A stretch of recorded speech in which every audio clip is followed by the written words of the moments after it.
Use the main entrance glass doors, which open toward the flagpole area. If you are in the middle gallery, your primary exit is through the main entrance glass doors, located near the flagpole area. If you are in the second or third floor galleries, in addition to the main door on your level, emergency exits are located at the ends of the seat rows on both the east and west side. Hallway stairways, going down to the main entrance and out to the flagpole area. A quick guide. If you are on the south side of the gallery, turn right as you go through the emergency exit. If you are on the north side, turn left. Both will lead you towards the main hallway stairways. If you are seated at the rostrum, your nearest exits are on the north and south sides, leading directly to the rear entrance lobby and out to the helipad area. Finally, if you are unable to leave the plenary hall, do not panic. Essential safety items, a hard hat, whistle, bottled water, and flashlight are readily available under your table for your immediate use. Thank you for your attention. Your safety is our shared responsibility.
Session is resumed.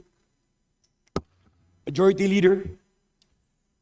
Mr. Speaker, considering that copies of Journal Number 8, dated February 11, 2026, and Journal Number 29, dated February 18, 2026, were already distributed to the members, I move to dispense with the reading thereof and subsequently to approve the said journals. Is there any objection? The chair is none. Motion is approved. Majority Leader. Mr. Speaker, may we recognize the guests of our Deputy Speaker, the Honorable Bambi B. Emano. They are the following. They are from the National Movement of Young Legislators from Misamis Oriental. Honorable Danilo Daroy Jr., Honorable Rafael Pedro Baculio, Honorable Kent Tristan Lignes, Honorable John Mark Noble, Honorable Jean Ellen Grace Clarin, Honorable Adrian Josh Gabule, Honorable Rich Fabre, Honorable Lou Jade Janao, Honorable Kyrene Zayas. Mr. Speaker.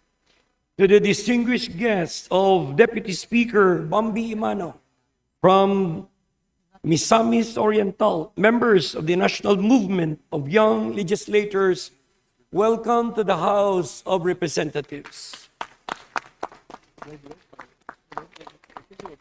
Majority Leader.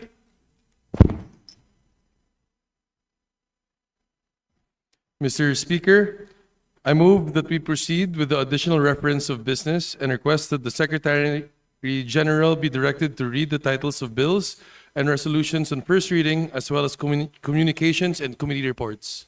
Is there any objection? The chair hears none. The Secretary General is directed to read the titles of the bills and resolutions on first reading, as well as communications and committee reports for referral to the appropriate committees. Additional reference of business, bills on first reading.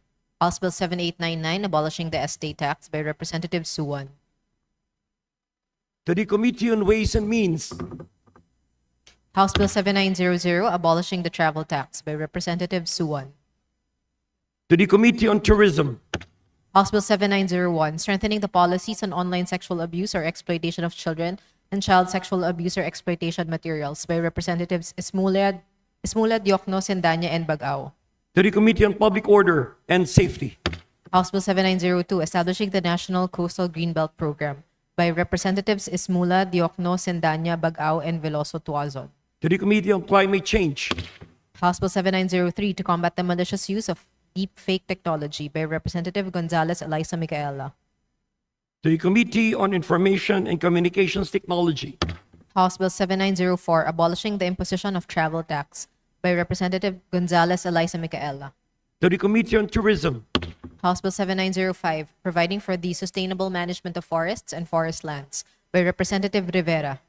To the Committee on Natural Resources. House Bill 7906, granting Philippine citizenship to David Loran Sison by Representative Nazal. To the Committee on Justice. House Bill 7907, providing for the delineation of the specific forest limits of the public domain by Representative Rivera. To the Committee on Natural Resources. Resolutions, House Resolution 801, expressing the sincere sympathy and deepest condolences of the House of Representatives on the passing of former Speaker Jose C. De Venecia Jr. by Representative Suwan. To the Committee on Rules. House Resolution 802, urging the Committee on Public Accounts to conduct an inquiry on the features, market valuation, and suitability of land for the Cagayan de Oro City Hall Complex by Representative Suwan. To the Committee on Rules. House Resolution 803, recognizing, congratulating, and commending Dankfried Tristan Dumale Bonares for placing 9th in the October 2025 Forester's Licensure Examination by Representative Cayton. To the Committee on Civil Service and Professional Regulation. House Resolution 804, recognizing, congratulating, and commending Jemima Ruby Domincel Costales for placing 9th in the October 2025 Mining Engineers Computer-Based Licensure Examination by Representative Cayton. To the Committee on Civil Service and Professional Regulation. House Resolution 805, recognizing, congratulating, and commending Caroline Buyukan Baza for placing 8th in the September 2025 Psychometrician's Licensure Examination by Representative Cayton. To the Committee on Civil Service and Professional Regulation.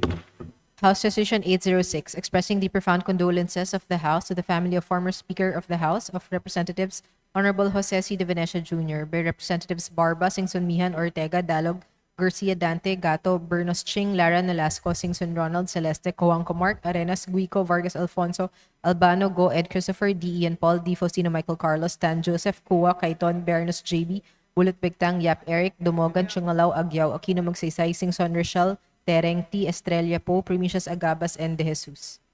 To the Committee on Rules. Resolution of both Houses 4, proposing amendments to Section 4, Article 6 of the 1987 Constitution to reduce the term of office of senators from 6 years to 3 years, syncing with other elective officials by Representative Gomez. To the Committee on Constitutional Amendments. Committee reports. Committee report numbers 122 and 123 submitted by the Committee on Natural Resources on House Bill number 7915 and 7920. Committee report numbers 124 and 125 submitted by the Committees on Health and Appropriations on House Bill numbers 7979 and 7980. The aforementioned committee reports are all referred to the Committee on Rules. Majority Leader. Mr. Speaker, may we recognize the guests of the Honorable Patricia Calderon from the 7th District of the Province of Cebu, and they are the following. Councilor Michelle E. Bitanga, Councilor Joseph D. Balbona, Councilor Nicole Sheen Q. Pledad, Councilor Kyrene Vesta A. Tabanao, Councilor Joshua Jeff B. Katapusan, Councilor Anne Marie M. Blanco, SK Federation President Mark Anthony M. Avenido, SK Federation President Agustina T. Odever. Mr. Speaker, To the distinguished guests of the Honorable Patricia Calderon of the 7th District of the Province of Cebu, welcome to the House of Representatives. Majority Leader. may we also recognize the guests of the Honorable Jose Manuel F. Alba from the 1st District of Bukidnon. And they are the following. Honorable Venice Marie Villo, Honorable Veronica Vera Socorro Lumantas, Honorable Rev Dalahigon, Honorable Julius Cesar Tan, Honorable Reynaldo Senabre, Honorable Mercy Maling, Honorable Albert Daganloy, Honorable Tirso Amistoso, Honorable Jake Kuray, Honorable Liliosa Lilocan, Honorable Romeo Anoba, and Ms. Cheryl Handugan. Mr. Speaker, To the distinguished guests of the Honorable Jose Manuel Alba of the 1st District of Bukidnon and Honorable Arlene Ayon, welcome to the House of Representatives. Majority Leader. Mr. Speaker, may we also recognize the guests of the Honorable Jose Bong Teves Jr., our Deputy Majority Leader. And they are the following. Barangay officials of General Luna, Siniloan, Laguna. Chairman Arel Relosa, Kagawad Irene Isleta, Kagawad Tony Mendoza, Kagawad Wency Balbalosa, Kagawad Marilu Katuria, Kagawad Mark Kenji Mendoza, Kagawad Andres Acero, SK Chairperson Chris Von Patenya, Treasurer Harleen San Francisco, Secretary Jezel Javier. Mr. Speaker, To the distinguished guests of the Honorable Deputy Majority Leader Bong J. Teves Jr., welcome to the House of Representatives.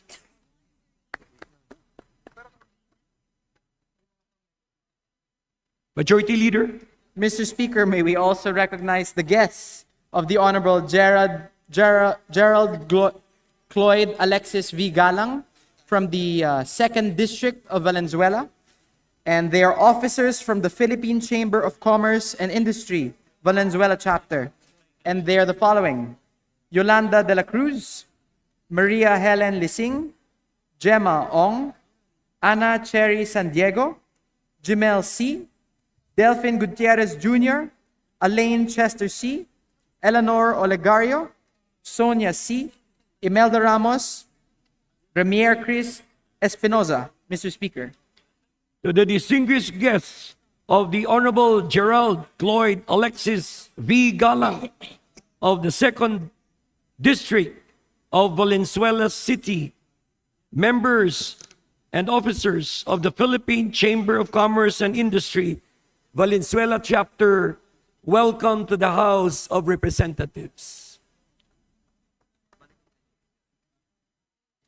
Majority Leader. Mr. Speaker, we'd like to recognize the guests of Honorable Eddie Bong G. Plaza from the 2nd District of Agusan del Sur. They are from the Provincial Research and Development Innovation Office, namely Ms. Adeflor G. Garcia, Ms. Purificacion O. Kahatian, Leandro D. Ocasio, Eric Lindbergh, Inovejas, Ian A. Navarrete, and Ann June Mandar. To the Likewise, Mr. Speaker, we also would like to recognize the other guests of Honorable Eddie Bong Plaza. They are from the Liga ng mga Barangay of San Francisco chapter. Romel D. Anguito, Balandrina Rufila, Christopher Sabrian, Lito Galyogo, Roberto Elorimo, Jonathan Albienda, Carson Cesar Lademora, Susan Argilias, Resurrection Ursos Danilo, Archeon, Jonathan Clarang, Elmer Somoro, Alvin A. Salas, Rosalyn Tinya, Robert Lamatao, Rufino Apog, Eduardo Morales, Kim Esmedina, Jerry Donasco, Jason De Leomes, and Attorney Daniel Longakil.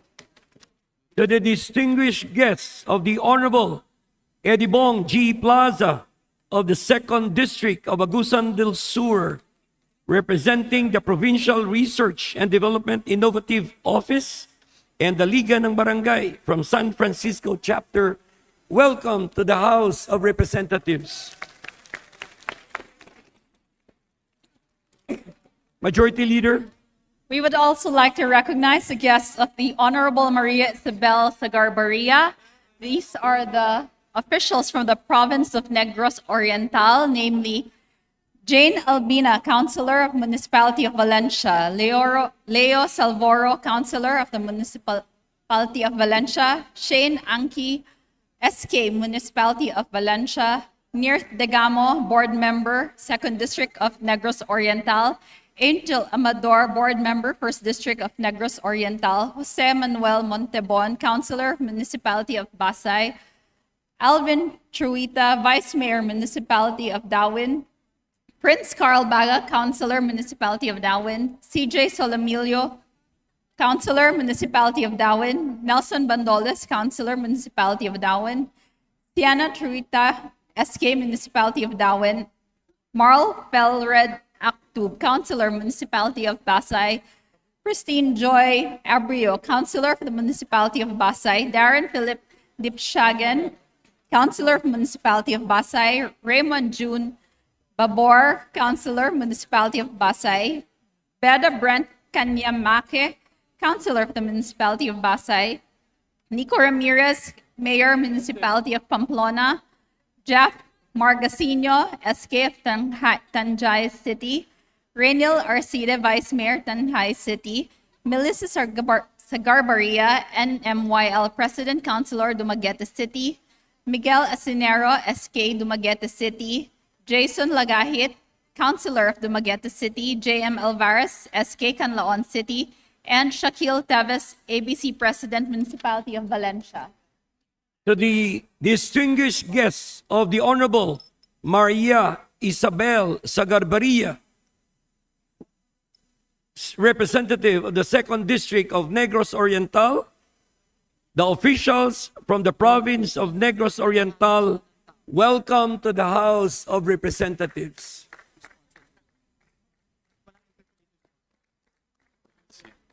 Majority Leader, Mr. Speaker, under the calendar of business for the day, I move that we consider House Bill number 5019 as contained in the Committee Report number 104, submitted by the Committee on Higher and Technical Education, copies of which have been distributed to the members. For this purpose, may I request that the Secretary General be directed to read the title of the bill. is there any objection? The chair hears none. Motion is approved. The Secretary General is directed to read the title of the bill. House Bill number 5019, an act allowing the appointment of faculty, researchers, and administrators with dual citizenship in public higher education institutions, amending for the purpose Section 5(3) of Republic Act number 9225, otherwise known as the Citizen Retention and Reacquisition Act of 2003.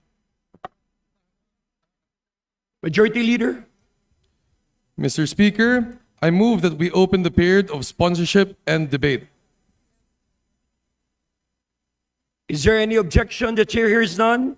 Motion is approved. Majority Leader, Mr. Speaker, I move that we recognize the chairperson of the Committee on Higher and Technical Education, the Honorable Representative Jude A. Asidre from Tingog Party List to sponsor this measure. The Honorable Jude Asidre is recognized. Please proceed. Mr. Speaker, distinguished colleagues, it is my honor to sponsor before this august body House Bill number 5019 under Committee Report 104, an act allowing the appointment of faculty, researchers, and administrators with dual citizenship in public higher education institutions, amending for the purpose Section 5 of Republic Act number 9225, otherwise known as the Citizenship Retention and Reacquisition Act of 2003.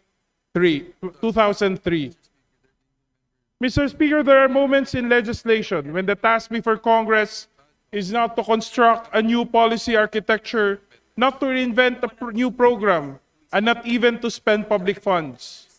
But the task is much simpler, but also much more meaningful. Sometimes our responsibility is simply to notice that a rule we inherited now stands in the way of a good that everyone already agrees is necessary. Today, House Bill 5019 presents that kind of moment. We are not solving a dramatic crisis, but we are correcting a quiet barrier, one that our public higher education institutions have lived with for years, and one that has slowly but steadily limited their growth. Under existing law, a Filipino who retains or reacquires Philippine citizenship but also possesses another citizenship must renounce that foreign citizenship before he or she can serve in public office, including as a faculty member, researcher, or administrator in a public higher education institution. This rule may have once reflected prudence. It may have been written in a time when international mobility was rare, when academic collaboration across borders were uncommon, and when the movement of professionals across countries was limited. But the Philippines of today is not the Philippines of that time. Now our people live, study, research, invent, publish, and teach across the world. And yet when some of them decide to come home and share what they have learned, our law asks them to surrender something first. We celebrate the global Filipino. We speak with pride about our nurses, our engineers, our teachers, our doctors, our scientists, our innovators working abroad. We cite them as proof of the Filipino capacity to excel. We tell our young people that the Filipino mind can compete anywhere. But when one of those same Filipinos expresses the desire to return, not necessarily to settle permanently, but simply to teach a course, mentor graduate students, help design programs, and lead research, we tell them that they must first renounce their foreign citizenship. In effect, we make them choose between continuing their international mobility and sharing their expertise with their own country. House Bill 5019 removes that unnecessary choice. The measure amends the Citizenship, Retention, and Reacquisition Act of 2003 to allow dual citizens to be appointed as faculty members, researchers, and administrators in state colleges and universities, local universities and colleges, and other public higher education institutions without being required to renounce their foreign citizenship. The bill does not open sensitive political position. It does not alter the constitutional requirements for elective office. It does not dilute allegiance to the Republic. It simply allows our public universities to hire qualified individuals who are Filipinos, who have maintained or regained Philippine citizenship, and who are willing to contribute to Philippine education. Mr. Speaker, higher education today operates in a global environment whether we acknowledge it or not. A student in a classroom in Tacloban reads journals written in Europe, studies data gathered in North America, and learns software developed in Asia. Research is collaborative. Innovation is networked. Knowledge grows through exchange. The modern university is no longer a closed institution bounded by geography. It is part of an international community of learning. Our students already live in that reality.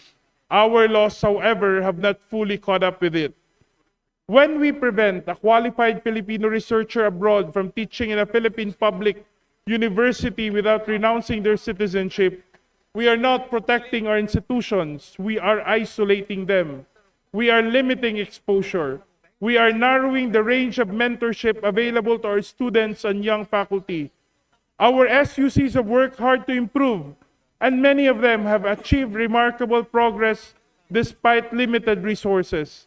But they cannot reach global competitiveness if we restrict the very people who can help accelerate their development. This bill gives our higher education institutions flexibility. It allows them elbow room to recruit expertise, experience, and perspective that cannot be replicated by textbooks alone. A passport is a legal status. Teaching, however, is a human relationship. A classroom is not a government office in the usual sense. It is a place where the future is quietly shaped, where students begin to imagine what they can become. The person who stands in front of that classroom matters enormously. Sometimes the difference between an ordinary academic experience and a life-changing one is simply the presence of the teacher who has seen the world and returned to help others to see it too. This measure recognizes a truth that many of us already understand. Filipinos who succeed abroad often carry a deep desire to give back. Many of them do not seek permanent relocation. They want to teach a semester, advise a thesis, develop a curriculum, supervise a laboratory, or mentor faculty. They want to contribute without cutting themselves off from the international work that allows them to be effective. Requiring them to renounce foreign citizenship discourages precisely the kind of engagement that our universities need. We should not interpret dual citizenship as divided loyalty. For many Filipinos, it is simply a practical legal condition that allows them to move, collaborate, and remain active in the international fields while retaining their identity and commitment to the Philippines. When they choose to teach here, they are not leaving the country again. They are bringing back the world with them. It is also noteworthy, Mr. Speaker, that this measure has already passed the House on third and final reading during the previous Congress. The policy direction has been studied, discussed, and broadly supported. The present bill continues that recognition that enabling our universities to access global Filipino talent strengthens Philippine education. Education reform does not always take the form of massive infrastructure projects, sweeping reorganizations, or large appropriations. Sometimes reforms is quieter. Sometimes it is simply removing an outdated restriction so that institutions can function better. Allowing qualified dual citizens to teach in public higher education institutions is one such reform. Its cost to government is minimal, but its long-term impact in quality research, faculty development, and student learning can be substantial. If a Filipino has left the country to learn and now wishes to return to teach, our laws should welcome that decision. We once asked them to carry the Philippines into the world. Now we should allow the world to enter into our classrooms. In doing so, we strengthen not only our universities, but also the opportunities available to every Filipino student who walks into them. For this reason, Mr. Speaker, esteemed colleagues, I respectfully seek the approval of House Bill 5019. Maraming salamat po. Thank you, Honorable Isidre. Majority Leader.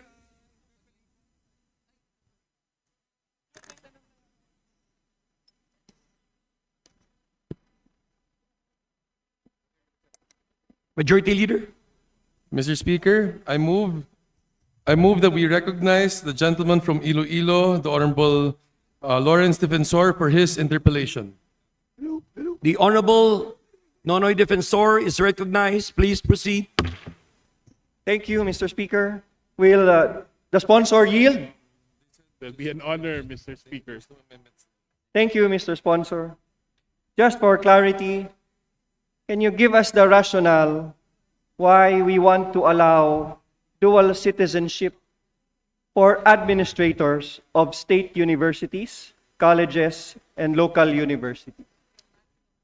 It has occurred in some circumstances, Mr. Speaker, distinguished colleagues, that we're looking at the possibility that once engagement, especially that of a dual citizenship, has matured to a level of an academic leadership, that option should be made available to them.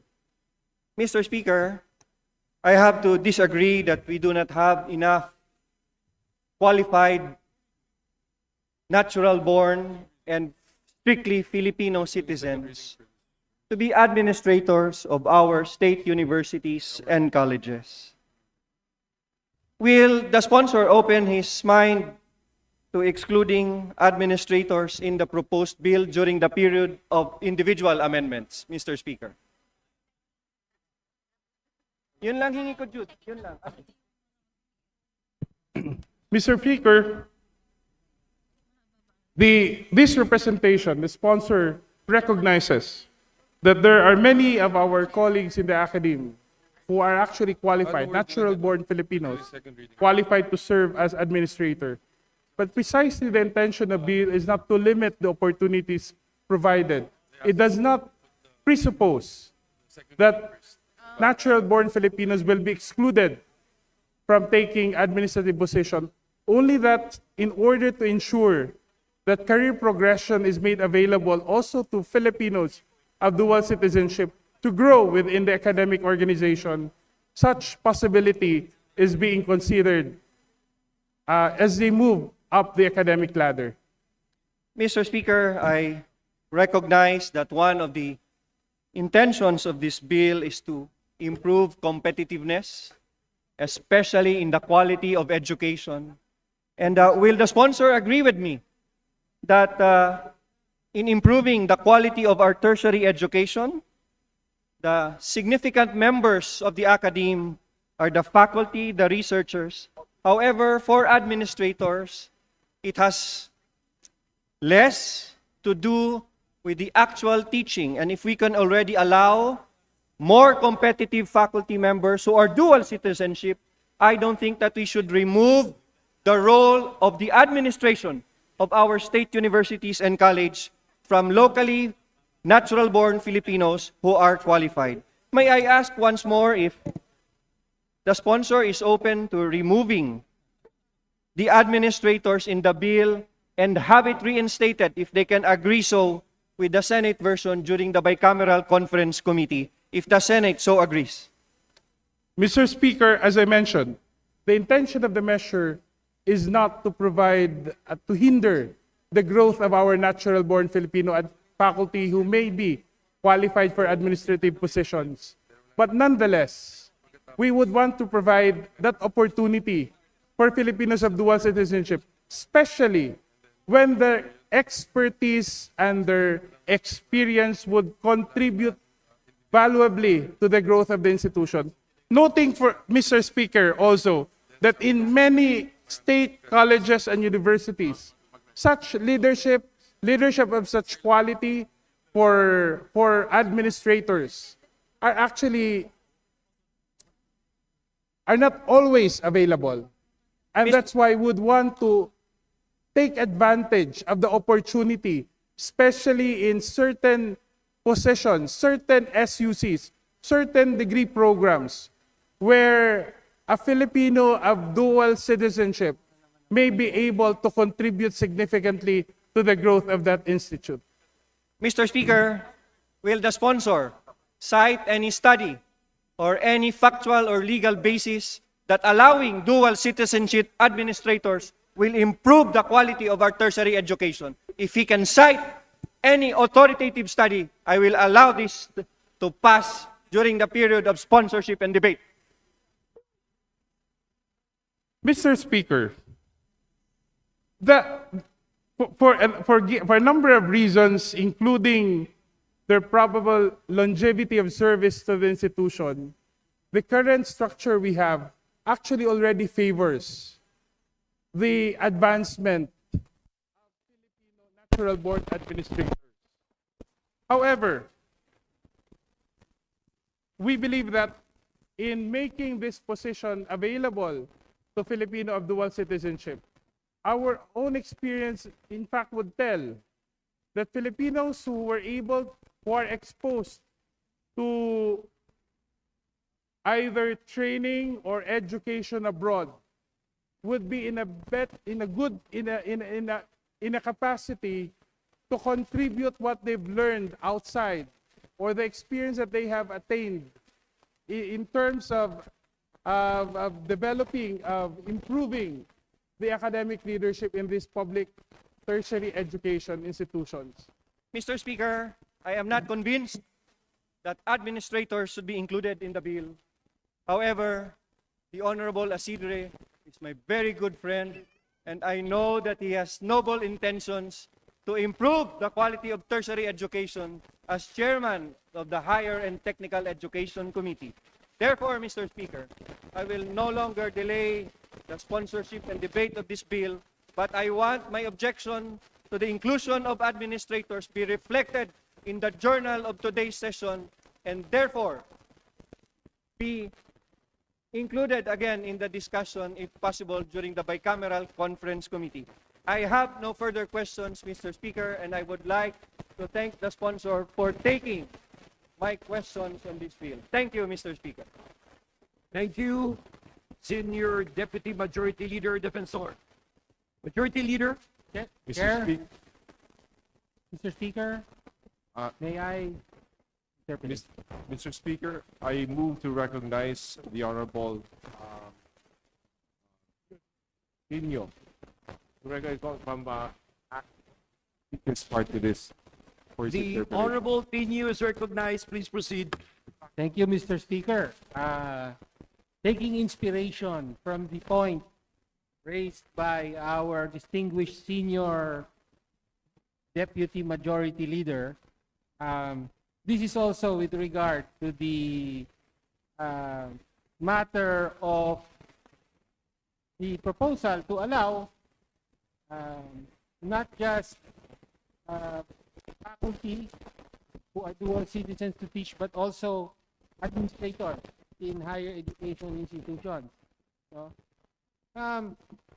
Mr. Speaker, I am sure the sponsor is aware of the constitutional mandate that says that the control and administration of educational institutions shall be vested in citizens of the Philippines.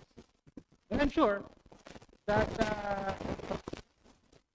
the sponsor will say, well, dual citizens are citizens of the Philippines, while they are also citizens of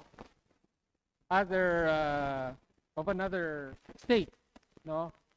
So, I suppose, ang sasabihin ng ating sponsor, tama ba ako, ay wala pong conflict ito sa constitutional mandate, no? That the control and administration of educational institutions shall be by Filipino citizens. Ganun po ba ang pagtingin ng sponsor? That is correct, Mr. Speaker and distinguished colleagues. Yes. So, I mean, while of course, strictly speaking, totoo ito, pero siguro kailangan din nating unawain kung bakit nandyan sa konstitusyon yan. Di ba? Ang context nito is of course yung mahabang kasaysayan ng pagiging kolonyal na institusyon ng ating mga educational institutions. That is the reason why that is the history behind this particular provision in the Constitution. No?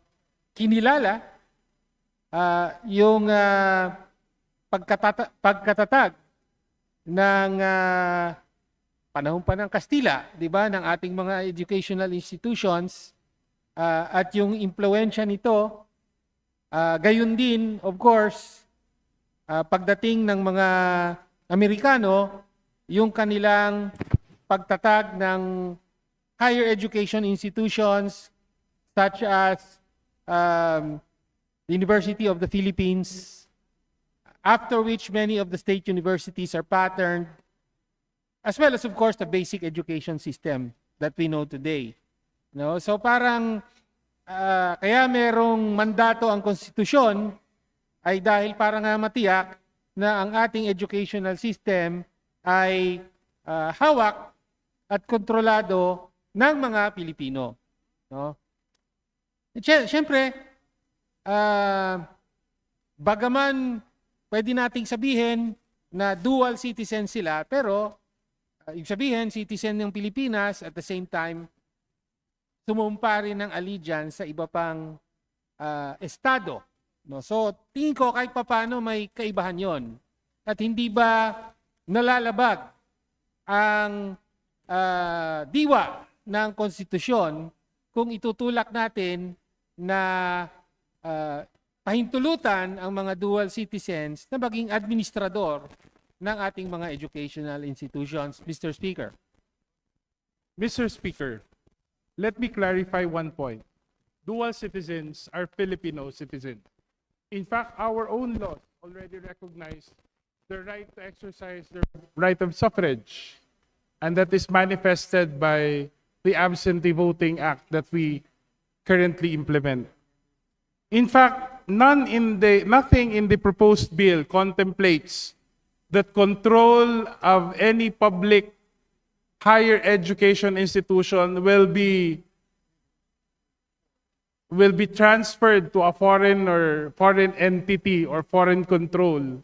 What we're simply saying is that we would want to allow Filipinos who were trained abroad, who may have in the course for some practical reasons, taken a foreign citizenship but maintained or reacquired their Philippine citizenship, for them to be given the opportunity to serve and contribute to the growth of our public higher education system. Our laws governing higher education in the country will remain in effect. Nothing will be taken as to accommodate any foreign influence, and that the character of the dual citizens as Filipino citizens will continue to be upheld. Well, let me just note, Mr. Speaker, that the Constitution mandates not just control but also administration. No? So ibig sabihin, hindi lang to usapin ng, for example, ownership ng mga educational institutions, but it's very specific. Control and administration of educational institutions shall be vested in citizens of the Philippines. So the Constitution is very particular about not just ownership but as well as administration. Ibig sabihin kahit yung day-to-day management ng mga ng mga educational institutions natin. We're not just talking about higher education institutions, ay dapat daw sa mga Pilipino. Now, actually, I would consider the proposed bill here to be, if I may put it this way, it's taking advantage of a loophole. No? Dahil ang nangyayari dito, yes, they are citizens of the Philippines, but they are also citizens of another state, another country. So, in effect, parang nag-comply, yes, but also nalabag din ang mandato ng konstitusyon. Dahil, in effect, while you have a Filipino as administrator, for example, you could also say that the administrator is also a foreign citizen at the same time.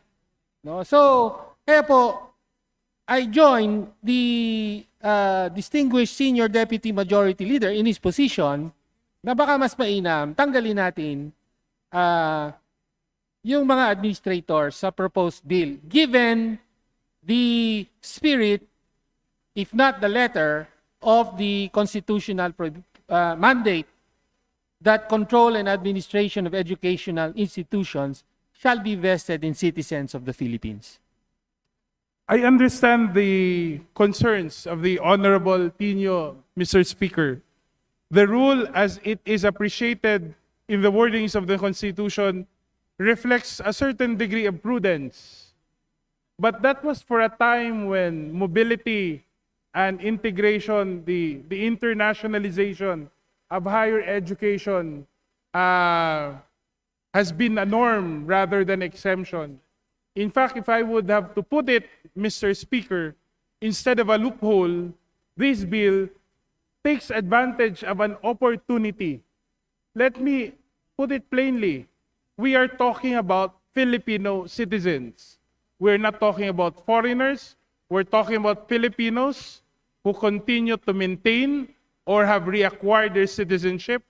And we know for many of those Filipinos who are working or have resided abroad, whether partly or for the greater part of their life, we know it comes with certain practical arrangements or for practical reasons.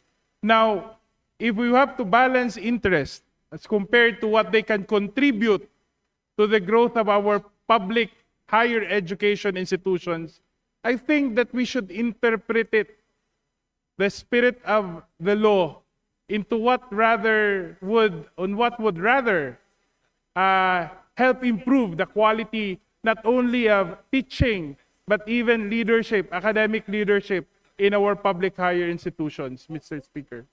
Well, Mr. Speaker, I think na ipaliwanag at nairehistro ko na ang objection dito sa pagsama sa mga administrators sa panukalang batas. Maraming salamat, Mr. Speaker at ginoong sponsor sa pagsagot sa ating mga concerns. Thank you.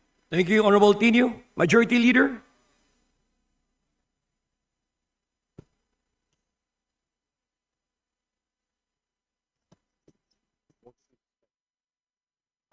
Mr. Speaker, motion to suspend. Is there any objection? Chair hears none. Session is suspended.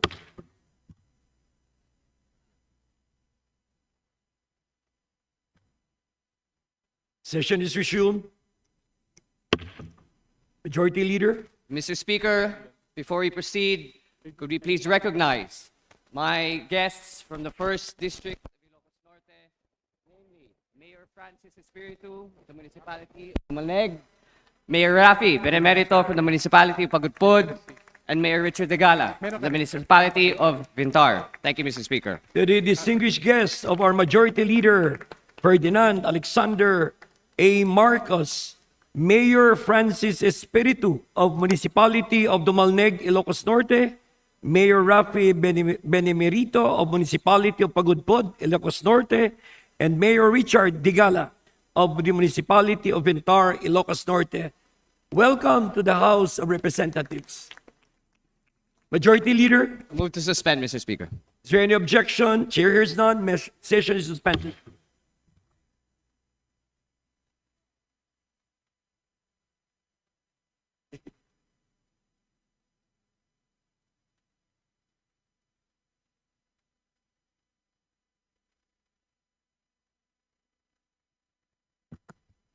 Session is resumed.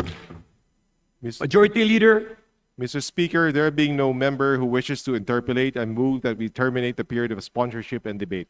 is there any objection? The chair hears none. The motion is approved. The period of sponsorship and debates is closed. Majority Leader, Mr. Speaker, I move that we open the period of amendments. is there any objection? The chair hears none. The motion is approved. The period of amendment is open. Majority Leader, Mr. Speaker, I move that we recognize the Honorable Congresswoman Det Escudero of the 1st District of Sorsogon Hindi pa. for her individual amendment. the Honorable Escudero, Mr. Speaker, I withdraw the motion. Majority Leader, I have withdrawn. Mr. Speaker, there being no individual nor committee amendments, I move that we terminate the period of amendments. is there any objection? The chair hears none. The motion is approved. The period of amendment is closed. Majority Leader, Mr. Speaker, I move that we vote on second reading House Bill 5019. All those in favor of the motion, please say aye. Aye. Those are against, please say nay. The ayes have it. House Bill 5019 is hereby approved on second reading. Majority Leader. Mr. Speaker, before we proceed, may we recognize the guests of the Honorable Jose Manuel Tadeo Chel I. Jokno of the Akbayan Party List. They are from the Pamantasan ng Lungsod ng Maynila, Bachelor of Science in Social Work. They are third-year students, and they are the following: Avicila Clarence, Fiona C. Bartolome, Alaya G. Hamid, Marie Valerie T. Ferrer, Rachel Ann A. Clemente, Maria Natasha R. Simene, Sean Eugene D. Braulio, Zandy Nicole H. Reyes, Micaela Jan B. Gecko, Iorian Sangalang, Aalia Rene H. Lalu, Zakia Althea C. Vana, Maria Philly S. Garcia. Mr. Speaker.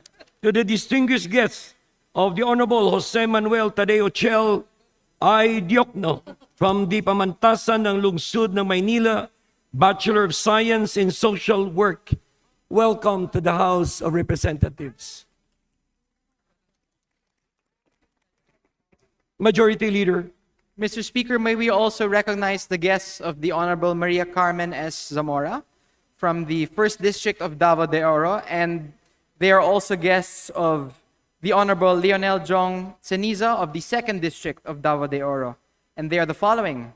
They are members of the National Movement of Young Legislators from Davao de Oro: Hugh Maxwell Z. Apsay, John Anzel J. Tutor, Mylene P. Bacote, Eufelu B. Anino, Christine Claire C.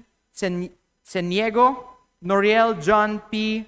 Ramacula, John Rian T. Mahumot, Ferlan O. Gambito, Josel F. Refamonte, Glenn F. Arangcon, Remark A. Kasidsid, Mariel Bianca S.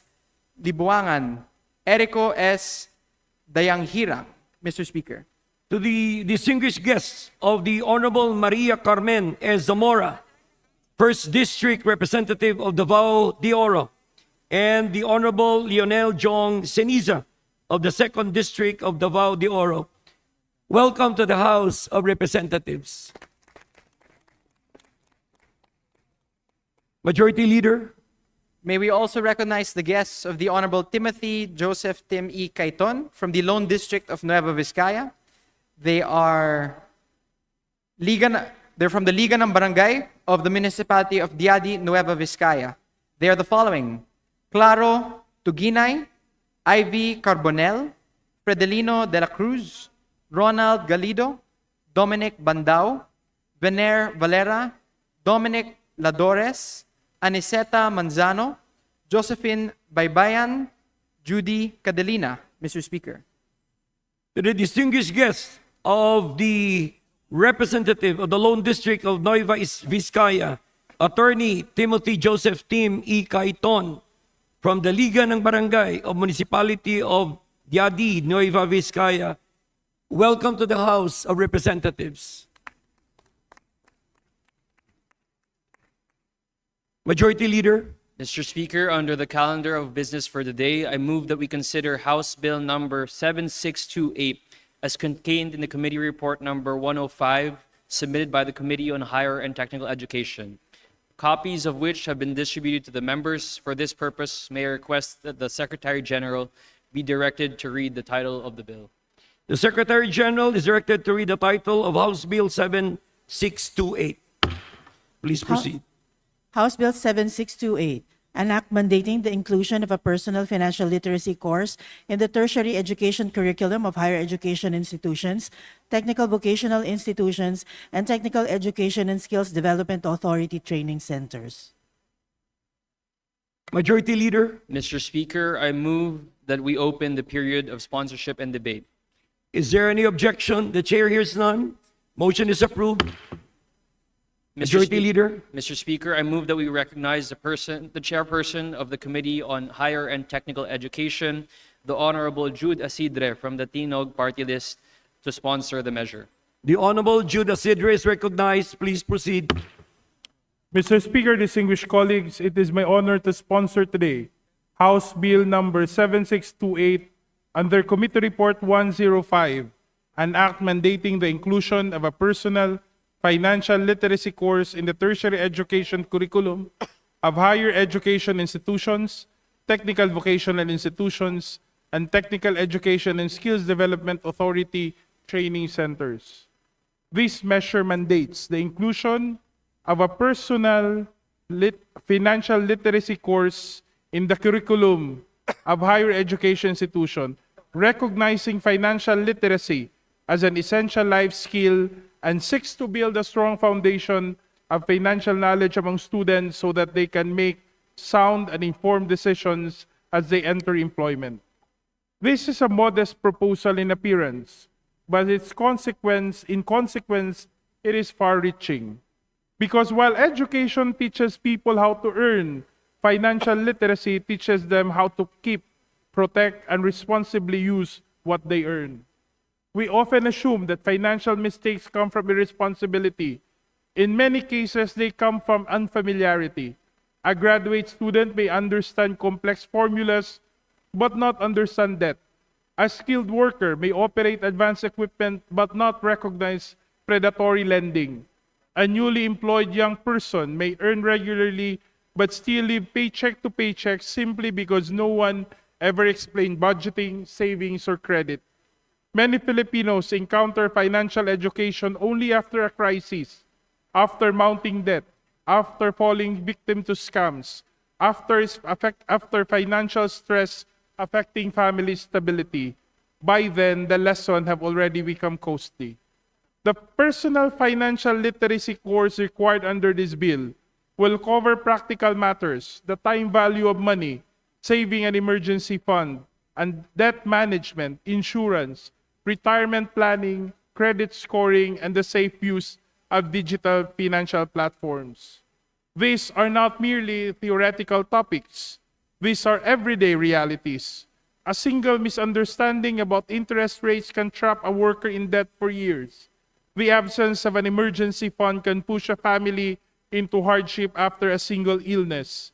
A lack of knowledge about digital finance can expose citizens to fraud. When repeated across millions of households, these individual struggles become national economic vulnerabilities. For this reason, the bill requires collaboration among the Commission on Higher Education, TESDA, the Bangko Sentral ng Pilipinas, the Department of Finance, the Securities and Exchange Commission, and the Insurance Commission in designing standards and materials. Financial literacy must reflect real economic conditions and real financial risks. Today's workers are entering a digital financial world, online lending, mobile payments, digital investments, where decisions are fast and mistakes are costly. We cannot simply tell our young people to be careful. We must equip them to be capable. Many of our graduates are also first-generation earners. Their first salary does not only belong to them. It supports siblings' education, parents' medicine, and household expenses. They step not into independence, but into responsibility. Yet we send them into that responsibility without guidance on sustaining it. This bill may not give them money, but it gives them judgment. It may not promise wealth, but it helps them avoid preventable hardship. Often, the difference between financial stability and financial distress is not opportunity, but understanding. Financial literacy is therefore more than an academic concern. It is social protection. A worker who understands saving survives unemployment. A family that understands insurance survives illness. A citizen who understands credit avoids long-term debt. By preventing financial crises before they occur, this measure reduces the pressures that later on fall on government assistance systems. It strengthens households at the earliest possible point before difficulty becomes disaster. Years from now, this law may not be remembered as a dramatic legislation. Do not fret, do not create immediate headlines. but its effect will quietly accumulate in stronger families, fewer victims of scams, more responsible borrowing, and more resilient communities. A strong economy does not begin in markets or financial centers. It begins in homes where families decide whether they can afford tuition, medicine, or savings for the stability at the national level begins with stability at the household level. We have long taught our students to find a job. Through House Bill 7628, we also teach them how to sustain a life with dignity after they find one. We strengthen not only the worker, but the family that depends on that worker and the society built upon that family. With this, Mr. Speaker, I respectfully urge the approval of House Bill 7628 under Committee Report number 105. Maraming salamat po. Thank you, Chairman Isidre. Majority Leader, Mr. Speaker, there being no member who wishes to interpolate, I move that we terminate the period of sponsorship and debate. is there any objection? The chair hears none. Motion is approved. Majority Leader, Mr. Speaker, I move that we open the period of amendments. is there any objection? The chair hears none. Period of amendment is now open. Mr. Speaker, there being no individual nor committee amendments, I move that we terminate the period of amendments. Is there any objection? The chair hears none. Motion is approved. Majority Leader, Mr. Speaker, I move that we vote on second reading House Bill 7628. those in favor of the motion, please say aye. Aye. Those who are against, please say nay. The ayes have it. House Bill 7628 is hereby approved on second reading. Majority Leader, Mr. Speaker, under the calendar of business for the day, I move that we consider House Bill number 7808 as contained in the committee report number 119 submitted by the Committee on Higher and Technical Education, copies of which have been distributed to the members. For this purpose, may I request that the Secretary General be directed to read the title of the bill. the Secretary General is directed to read the title of House Bill 708. Please proceed. House Bill 7808, an act integrating a comprehensive study of Philippine history during World War II into the higher education curriculum. Majority Leader, Mr. Speaker, I move that we recognize the chairperson of the Committee on Higher Education, the Honorable Jude Isidre of the Tinog Party List, to sponsor the measure.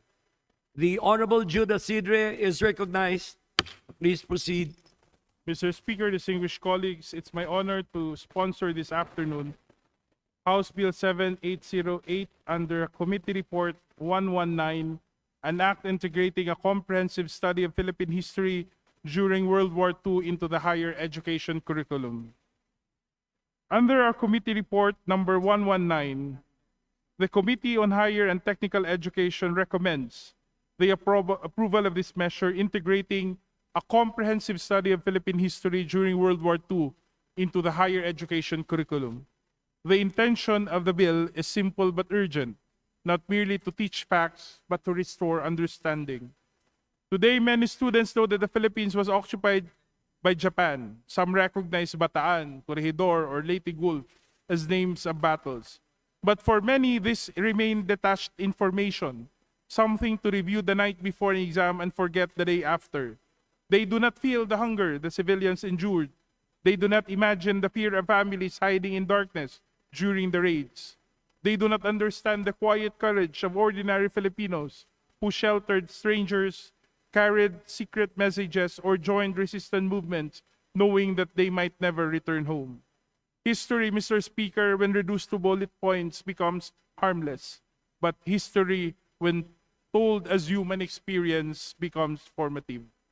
The measure declares it as a policy of the state to inculcate patriotism and nationalism among the youth, foster respect for human rights, and preserve the stories of the struggle and heroism of Filipinos during the war. We're not trying to glorify war. We're trying to understand sacrifice. We are not trying to create hostility. We're trying to cultivate memory. A democracy cannot survive on institutions alone.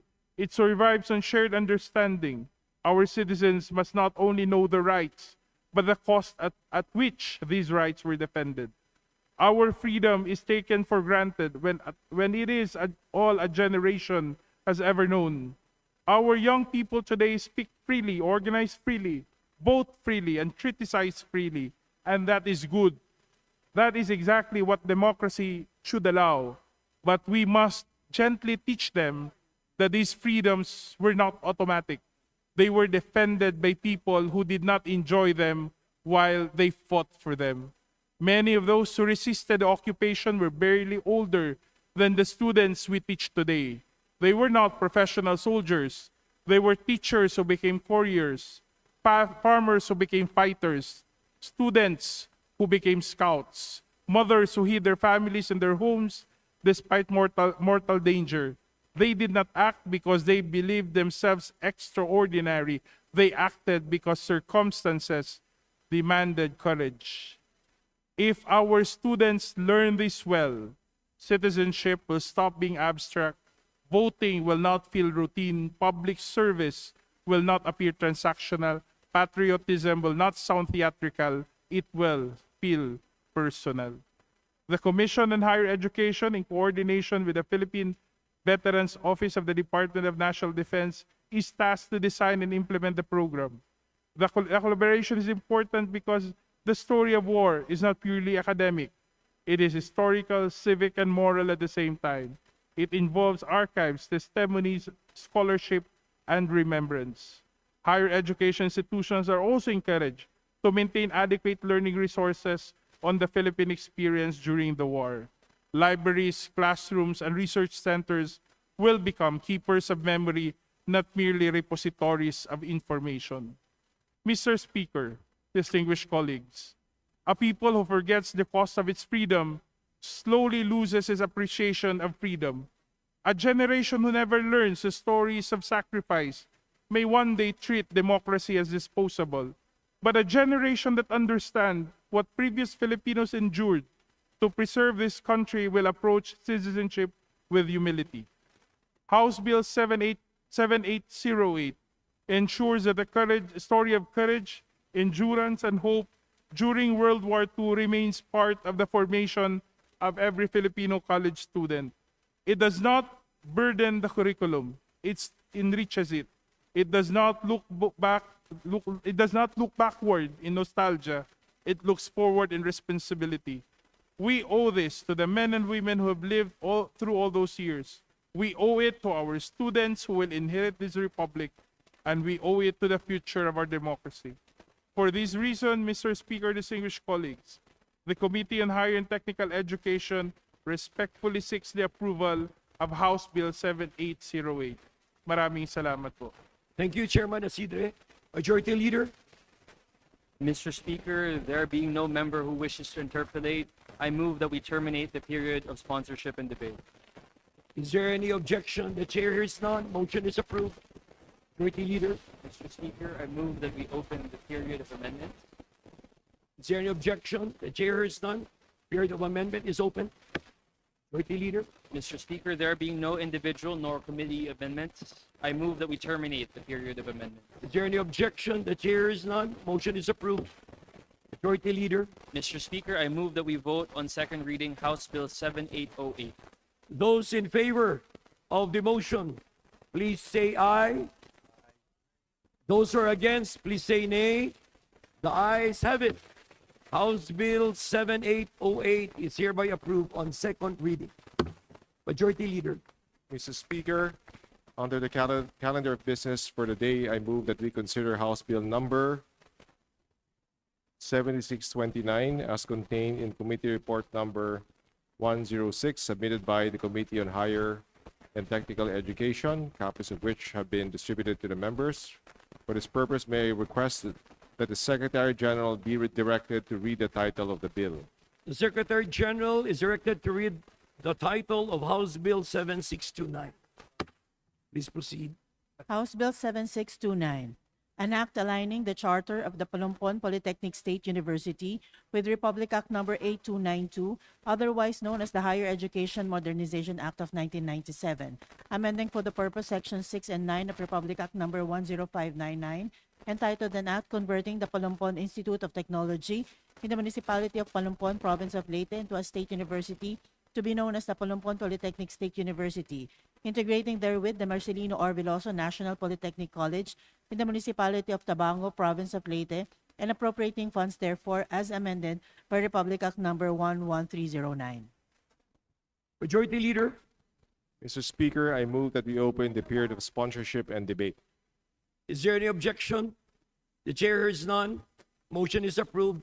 Period of amendment, of sponsorship and debate is open. Majority Leader. Mr. Speaker, I move that we recognize the chairperson of the Committee on Higher and Technical Education, the Honorable Representative Jude A. Asidre of the party list Tingog, The to sponsor the measure. The Honorable Jude Asidre is recognized. Please proceed. Mr. Speaker, distinguished colleagues, it's my honor once again to sponsor House Bill 7629 under Committee Report 106, a measure aligning the charter of the Palompon Polytechnic State University with the Higher Education Modernization Act of 1997 and strengthening the governance and leadership structure of the institution. Palompon Polytechnic State University, currently known as the Palompon Institute of Technology, stands at the heart of a coastal community in our home province of Leyte. For many families there, education is not just a pathway to advancement. It is often the only available bridge out of poverty. A state university in a locality like Palompon is more than a campus. It is an economic center, a training ground for teachers and technicians, a source of research for fisheries and maritime livelihood, and a place where first-generation college students learn to imagine a life larger than what they were born into. However, when the governance of such an institution is uncertain, the community feels it immediately. House Bill 7629 addresses this by aligning the university's charter with Republic Act Number 8292, the Higher Education Modernization Act. This alignment is important because many SUCs were created at different times and under different legislative standards. As a result, some institutions operate under governance frameworks that no longer match national higher education policy. The bill harmonizes the structure so that Palompon Polytechnic State University operates under the same principle of accountability, representation, and professional management expected of modern state universities. Equally important, the bill clarifies the process of selecting the university president.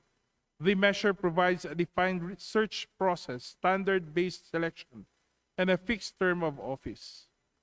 Leadership stability matters in higher education. Academic programs take years to mature. Research agenda require continuity. Faculty development cannot depend on changing administrations every short while. By institutionalizing a clear and professional selection system, we protect the university from uncertainty and we protect students from disruption. The bill also aligns compensation, administrative structure, and key university offices with national government policies and CHED guidelines.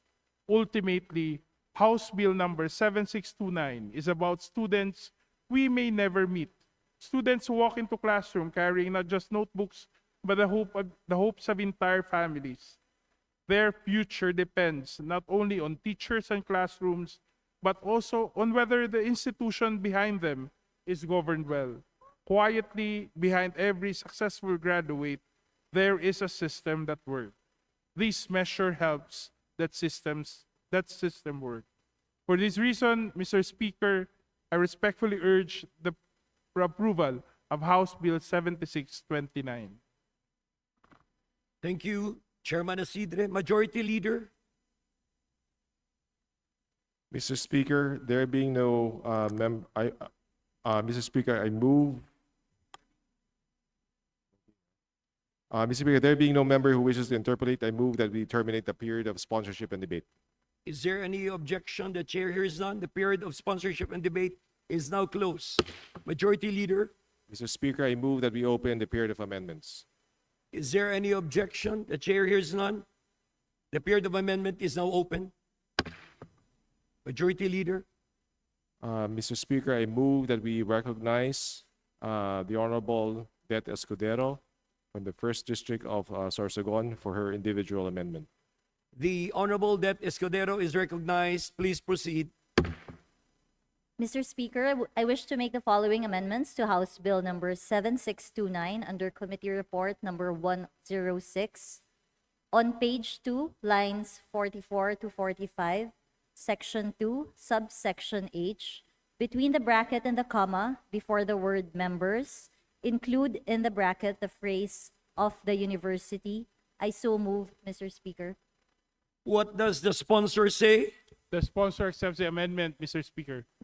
Thank you. What does the House say? Majority Leader? Mr. Speaker, I move to approve the proposed amendment. Is there any objection? The chair hears none. Motion is approved. Majority Leader?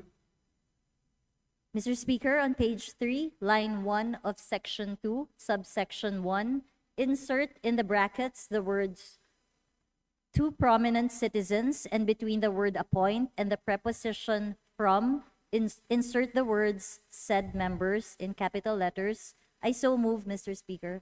What does the sponsor say? Mr. Speaker, the sponsor accepts the said amendments. Thank you. What does the House say? Mr. Speaker, I move to approve the proposed amendment. Is there any objection? The chair hears none. Motion is approved.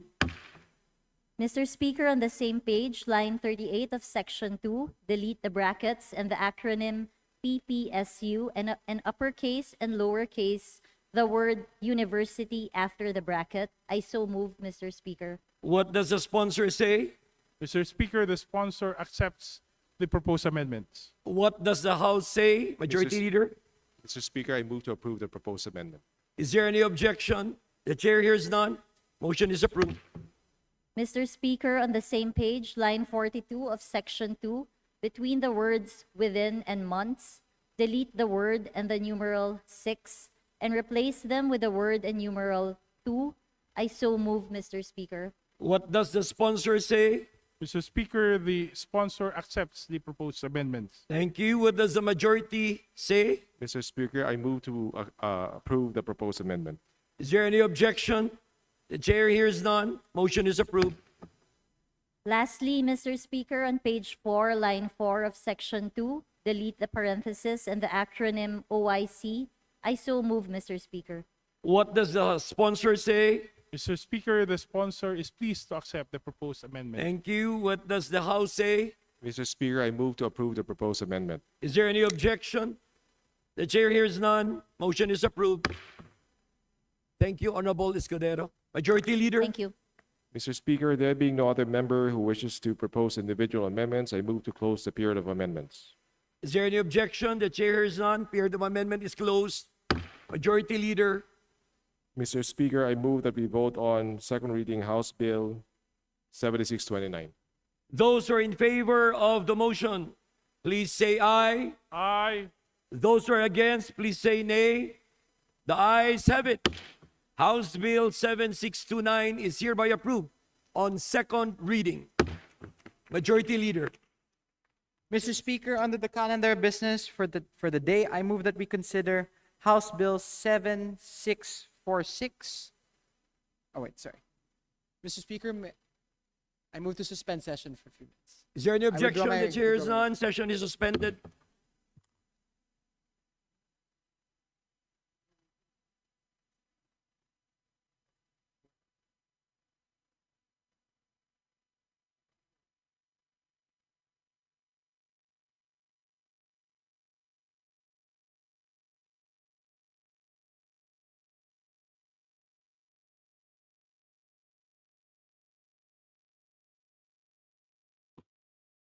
Session is resumed. Majority Leader. Mr. Speaker, under the calendar of business for the day, I move that we consider House Bill number 7646 as contained in Committee Report number 109, submitted by the Committee on Legislative Franchises. For this purpose, may I request the Secretary General to read the title of the bill? The Secretary General is directed to read the title of House Bill 7646. Please proceed. House Bill number 7646, an act renewing for another 25 years the franchise granted to Benguet Broadcasting Corporation currently known as the Sphere Entertainment Inc., under Republic Act Number 9119 as amended, entitled An Act Granting the Benguet Broadcasting Corporation a franchise to construct, install, establish, operate, and maintain radio and television broadcasting stations in the Philippines. Majority Leader, Mr. Speaker, I move that we open the period of sponsorship and debate. is there any objection? The chair hears none. Motion is approved. Majority Leader, Mr. Speaker, I move that we recognize the chairperson of the Committee on Legislative Franchises, the Honorable Representative Jeffrey P. Ferrer from the 4th District of Negros Occidental to sponsor the measure. the Honorable Jeffrey Ferrer is recognized. Please proceed. Thank you, Mr. Speaker. Your Honor. Colleagues, good afternoon. House Bill number 7646, as contained in Committee Report number 1096, to renew the franchise of Benguet Broadcasting Corporation, currently known as Sphere Entertainment Incorporation, to construct, install, operate, and maintain radio and TV broadcasting stations in the Philippines for another 25 years. During 19th Congress, the proposed franchise renewal of Sphere Entertainment Incorporation was approved on third reading, but was not enacted into law due to lack of material time. In the 20th Congress, the Committee on Legislative Franchises conducted thorough deliberation on the proposed renewal and subsequently approved the measures on January 27, 2026. In view of foregoing, I respectfully seek the approval of these measures. Thank you very much. Thank you, Chairman Ferrer. Majority Leader, Mr. Speaker, there being no member who wishes to interpolate, I move that we terminate the period of sponsorship and debate. is there any objection? The chair hears none. Motion is approved. Period of sponsorship and debate is now closed. Majority Leader, Mr. Speaker, I move that we open the period of amendments. is there any objection? The chair hears none. Motion is approved. Period of amendment is now open. Majority Leader, Mr. Speaker, there being no committee nor individual amendments, I move that we close the period of amendments. is there any objection? The chair hears none. Period of amendment is now closed. Majority Leader, Mr. Speaker, I move that we vote on second reading House Bill number 7646. those in favor of the motion, please say aye. Aye. Those who are against, please say nay. The ayes have it. House Bill 7646 is hereby approved on second reading. Majority Leader, Mr. Speaker, I move that we consider House Bill 7640 as contained in Committee Report 108, submitted by the Committee on Legislative Franchises. For this purpose, may I request that the Secretary General be directed to read the title of the the bill. Secretary General is directed to read the title of House Bill 7640. Please proceed. House Bill number 7640, an act granting a legislative franchise to Southern Leyte Electric Cooperative, Inc. to construct, install, establish, operate, own, manage, and maintain a distribution system for the conveyance of electric power to the end users in the city of Maasin and the municipalities of Anahawan, Pontoc, Hinunangan, Hinundayan, Ribagon, Liloan, Macrohon, Malitbog, Padre Burgos, Pintuyan, St. Bernard, San Francisco, San Juan, San Ricardo, Silago, Sogod, Tomas Opos, and Limasawa, Province of Southern Leyte. Majority Leader, Mr. Speaker, I move that we open the period of sponsorship and debate. is there any objection? The chair hears none. The period of sponsorship and debate is now open. Majority Leader, Mr. Speaker, I move that we recognize the chairperson of the Committee on Legislative Franchises, the Honorable Jeffrey P. Ferrer, from the 4th District of Negros Occidental to sponsor the measure. the Honorable Jeffrey Ferrer is recognized. Please proceed. Again, Mr. Speaker, thank you very much. Colleagues, House Bill number 7640 as contained in Committee Report number 1086 to grant a franchise to Southern Leyte Electric Cooperative Incorporation, SULECO, to construct, operate, and maintain distribution system for the conveyance of electric power to the end users in the city of Maasin and municipalities of Anahawan, Bontoc, Hinunganan, Hinundayan, Libagon, Liluan, Macrohon, Malitbog, Padre Burgos, Pintuyan, St. Bernard, San Francisco, San Juan, San Ricardo, Silago, Sugod, Tomas Opos, and the island municipality of Limasawa, province of Southern Leyte, for 25 years. The Committee on Legislative Franchises conducted deliberation on proposed grant of Solecos franchise on December 9, 2025. In January 26, 2026, the measure was approved on January 26, 2026. All members present during the committee meeting expressed their full support for the approval of the measures and manifested their intention to be made co-authors thereof. In view of this foregoing, I respectfully and earnestly seek the approval of this measure. Thank you very much, Mr. Speaker. Thank you. Honorable Ferrer, Majority Leader. Mr. Speaker, there being no member who wishes to interpolate, I move that we terminate the period of sponsorship and debate. Is there any objection? The chair hears none. Period of sponsorship and debate is now closed. Majority Leader. Mr. Speaker, I move that we open the period of amendments. Is there any objection? The chair is none. Period of amendment is now open. Majority Leader. Mr. Speaker, there being no committee nor individual amendments, I move that we terminate the period of amendments. Is there any objection? The chair hears none. Period of amendment is now closed. Majority Leader. Mr. Speaker, I move that we vote on second reading.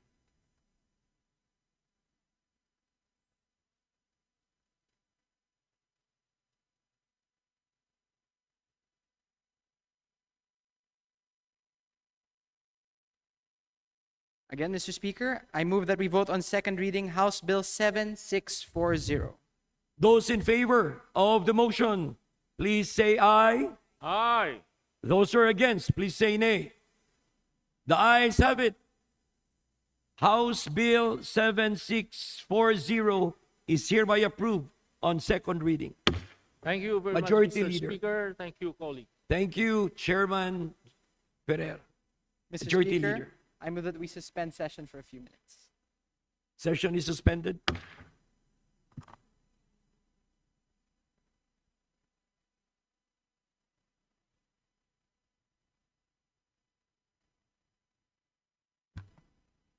Session is resumed. Majority Leader. Mr. Speaker, with leave of the House, I move that we open the privilege hour. Is there any objection? The chair hears none. The privilege hour is now open. Majority Leader. Mr. Speaker, I move that we recognize Representative Rodolfo Ompong Ordanes of the Senior Citizens Party list to give his to avail of the privilege hour. The Honorable Rodolfo Ompong Ordanes of the party list Senior Citizens is now recognized. Please proceed. Mr. Speaker, distinguished colleagues, ladies and gentlemen, good afternoon. I rise today in a matter of personal and collective privilege to bring to the attention of this august chamber the continuing struggles of our senior citizens within our healthcare system. The struggles that persist despite existing laws and repeated assurances from concerned agencies. Tumitindig po ako ngayon, hindi lamang bilang isang mambabatas, kundi bilang boses ng mga kapwa ko, lolo at lola. Mga Pilipinong sa halip na alagaan ay napipilitang makipagtalo, makiusap at maghintay sa panahong kami ang pinakamarupok. Kami ang sektor na dapat sana'y pangunahing inaaruga ng ating healthcare system. Mga naglingkod at nagambag sa lipunan sa loob ng maraming dekada. Ngunit sa oras ng aming pangangailangan, kami pa ang madalas na napag-iiwanan ng sistemang dapat sana'y sumasalo sa amin. Ngayon po ay ilalahad ko ang ilan sa mga hinaing at karanasan ng aking mga kapwa senior citizens na patuloy naming natatanggap halos araw-araw. May mga senior citizens po na klaro ng magaling at pinayagan ng doktor na makauwi. Ngunit patuloy pa rin pinipigilang ma-discharge sa ospital dahil sa kakulangan ng pambayad. Mas masakla pa, may mga pagkakataong pati ang mga pumanaw na pasyente ay hindi agad na ilalabas ang bangkay sa parehong dahilan. Isa po rito, ang reklamong natanggap ng aming opisina mula sa isang senior citizen na naging pasyente ng Sorsogon Medical Mission Group Hospital and Health Services Cooperative. Mayroon din po kami natuklasang insidente kung saan hindi umano na pagbigyan ng Philippine Heart Center ang admission as discharge ng pasyente. Kahit handa naman ang pamilya na magbigay ng collateral. Ang ganitong sitwasyon ay labag sa batas, partikular sa Republic Act Number 9439 or Anti-Hospital Detention Act na nagbabawal sa pagpigil sa pasyente na umalis sa ospital dahil lamang sa hindi nababayarang medical bills. Under the law, medically cleared patient must be allowed to leave upon providing a promissory note covering unpaid bills. Ang batas na ito ay ginawa upang hindi na madagdagan ang pasanin ng mga pasyenteng may limitadong kakayahang pinansyal, lalo na ang ating mga lolo at lola. Sa kabila nito, patuloy kaming nakakatanggap ng mga reklamo na ang senior citizens ay pinipilit manatili sa ospital. This practice is especially cruel to the elderly. Kapag ang pasyente ay isang senior citizen, ang pananatili sa ospital ay hindi lamang usapin ng gastos, kundi panganib sa kanilang kalusugan at dignidad. Ang ospital ay lugar ng paggaling, hindi dapat maging instrumento ng takot at panggigipit. Sa ganitong konteksto, mahalaga ang zero balance billing o no balance billing policy. Ngunit marami pa rin senior citizens ang hindi ito lubos na napapakinabangan. May mga ospital na hindi malinaw ang implementasyon. May biglaang singil at may mga pasyenteng napipilitang magbayad kahit saklaw sila ng benepisyo. Kapag walang gamot sa stock ng ospital, napipilitang bumili sa labas. At ang ibang high-cost procedures o specialized test ay hindi ganap na nasasaklaw ng PhilHealth. Sa ibang lalawigan, walang DOH hospital, kaya napipilitang bumiyahe o gumamit ng LGU o private hospital, kung saan hindi naman umiiral ang zero balance billing o no balance billing policy. Dagdag pa rito, inconsistent ang impormasyon sa frontline staff. May mga pasyente pa na humihingi ng unnecessary guarantee letters o political endorsement. Let me be direct. Zero balance billing or no balance billing cannot consistently protect senior citizens. The PhilHealth and the Department of Health must explain why. Ang benepisyong ipinangako sa batas ay dapat automatikong gumagana, hindi pinaglalaban na isang matanda sa gitna ng karamdaman. Isa pa po, kung mayroon tayong tinatawag na zero balance billing, dapat din nating tanungin, bakit may hinihinging down payment sa umpisa pa lamang? Kung ang isang kwalipikadong pasyente, lalo na ang isang senior citizen, ay sinasabing hindi na dapat maglabas ng bayad sa pagtatapos ng kanilang pananatili sa government hospital.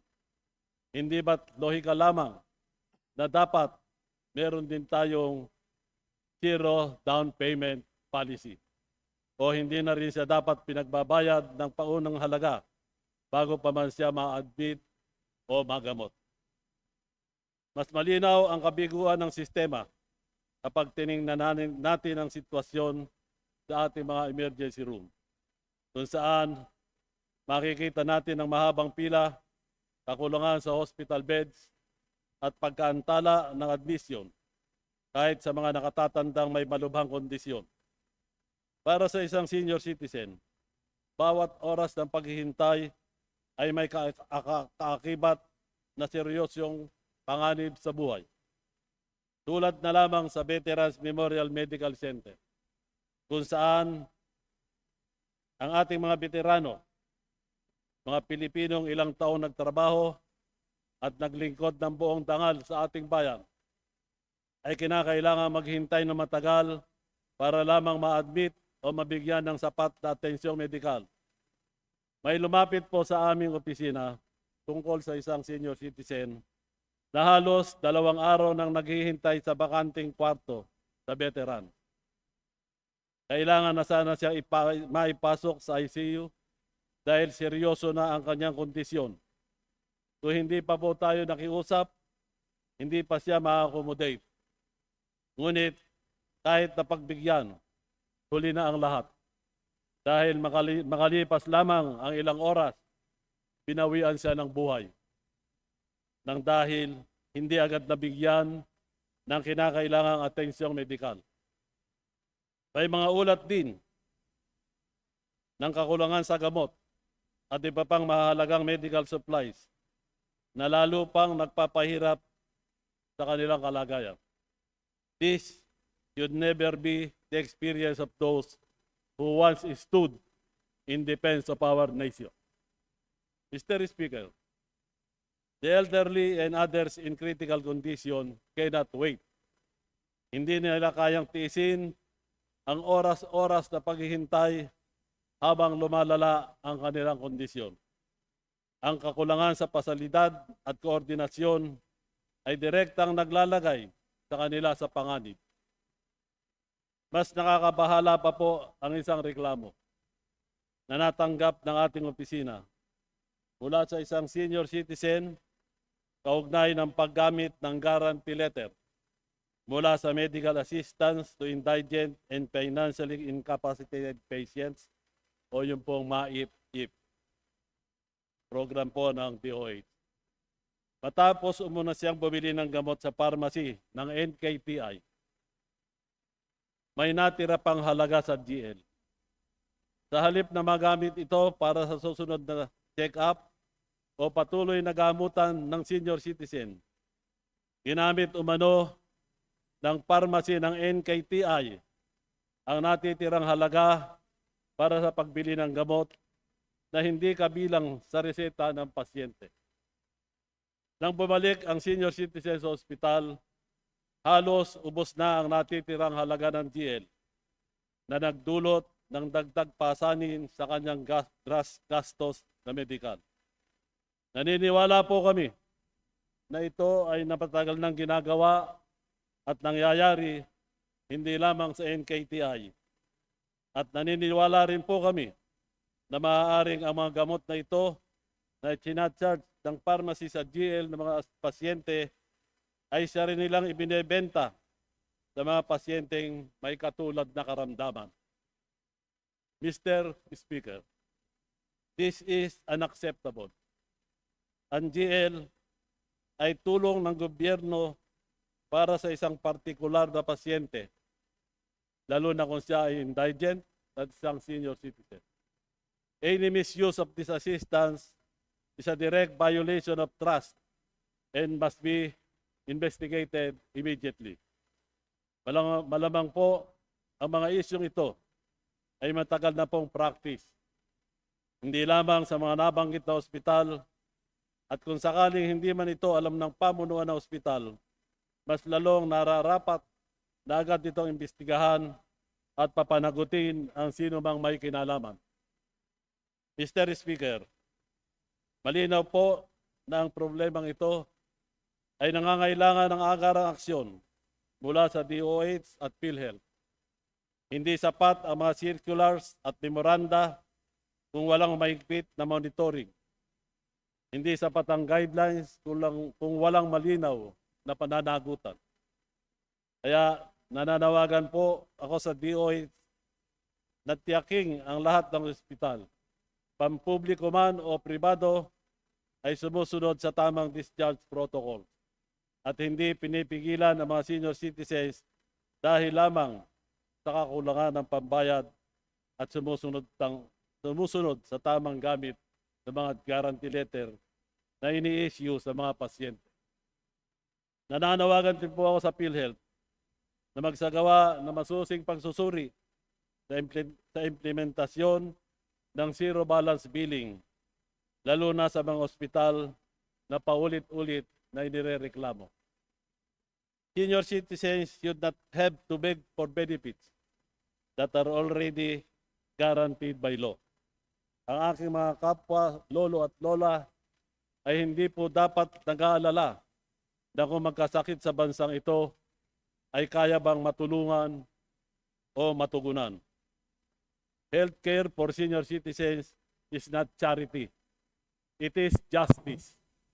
At bilang mga mambabatas, tungkulin natin, tiyakin, na ang hostisyang ito ay tunay na naipapatupad sa bawat ospital, sa bawat ward, at sa bawat pasyente. Maraming salamat po, Mr. Speaker. Majority Leader. Mr. Speaker, I move to refer the speech of the Honorable Ordanes to the Committee on Rules for its appropriate action. Is there any objection? The chair is none. Motion is approved. Majority Leader. Mr. Speaker, I move to recognize Representative Maximo Rodriguez Jr. of Abante Mindanao Party List to avail of the privilege R. The Honorable Maximo Rodriguez Jr. of Party List Abante Mindanao is recognized. Please proceed. Mr. Speaker, distinguished colleagues, I rise today on a matter of personal and collective privilege because what I speak about today affects every Filipino who has ever lined up in a government office. People are often told, secure this certificate first, have this authenticated, get this from another office, or pay this certification fee. And when they return after spending time, money, and effort, they are told to come back again. Mr. Speaker, the painful truth is this. In many cases, the government already has the document. Yet instead of agencies speaking to each other, we make the citizen walk. Instead of offices coordinating, we make the applicant pay. Instead of systems communicating, we make people wait. Mr. Speaker, this is not efficiency. This is institutionalized inconvenience, and it is the public who pays for it. This must end. Let me say this clearly. In this digital age, there's no excuse for any government agency, national or local, not to have a functioning, updated, and accessible official website. Every agency must clearly publish its mandate and functions, the documents it issues, the complete list of requirements, the exact fees authorized by law, the processing time under the Citizens Court Charter, and the office accountable for action. When information is unclear, discretion increases. When discretion increases, abuse becomes easier. Transparency is not cosmetic. It is a safeguard against corruption. Now let us address a practice that has quietly burdened millions: certification fees, authentication fees, and release fees. If a document is already available on an official government website, if it can be verified digitally, or if it is transmitted directly from an agency to another, why are we still charging the citizen? The government created the document. The government stores the document. The government verifies the document. Why should the citizen pay again for something the government already controls?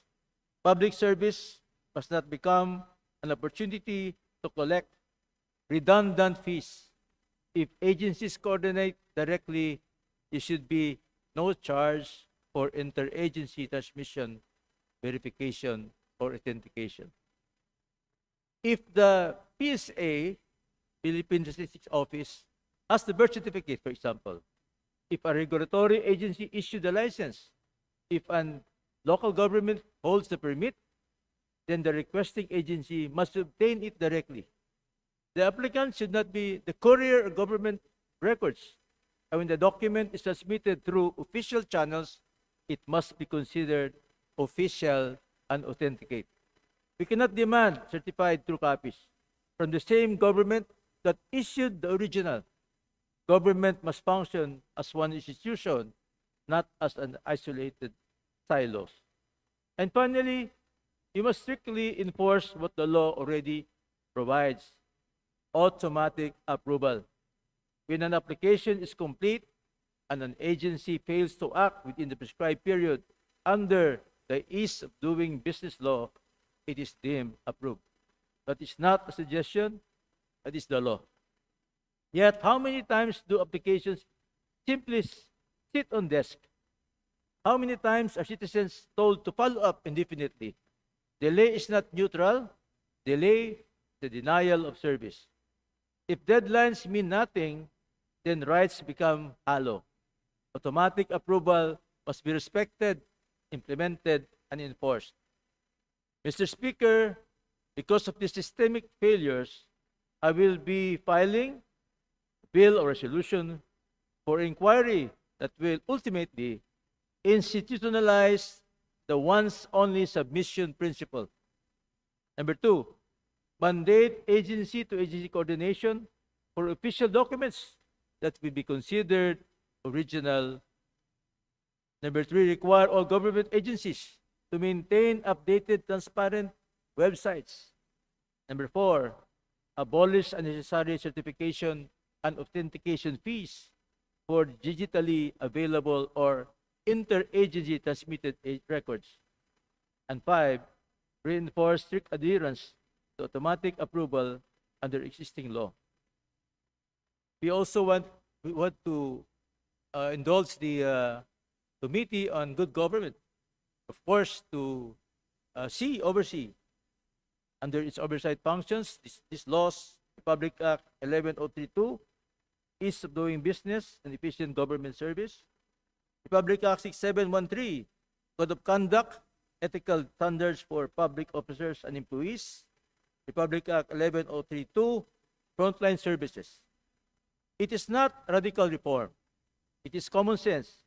It is about restoring balance between citizen and the state. The Filipino people are not asking for special treatment.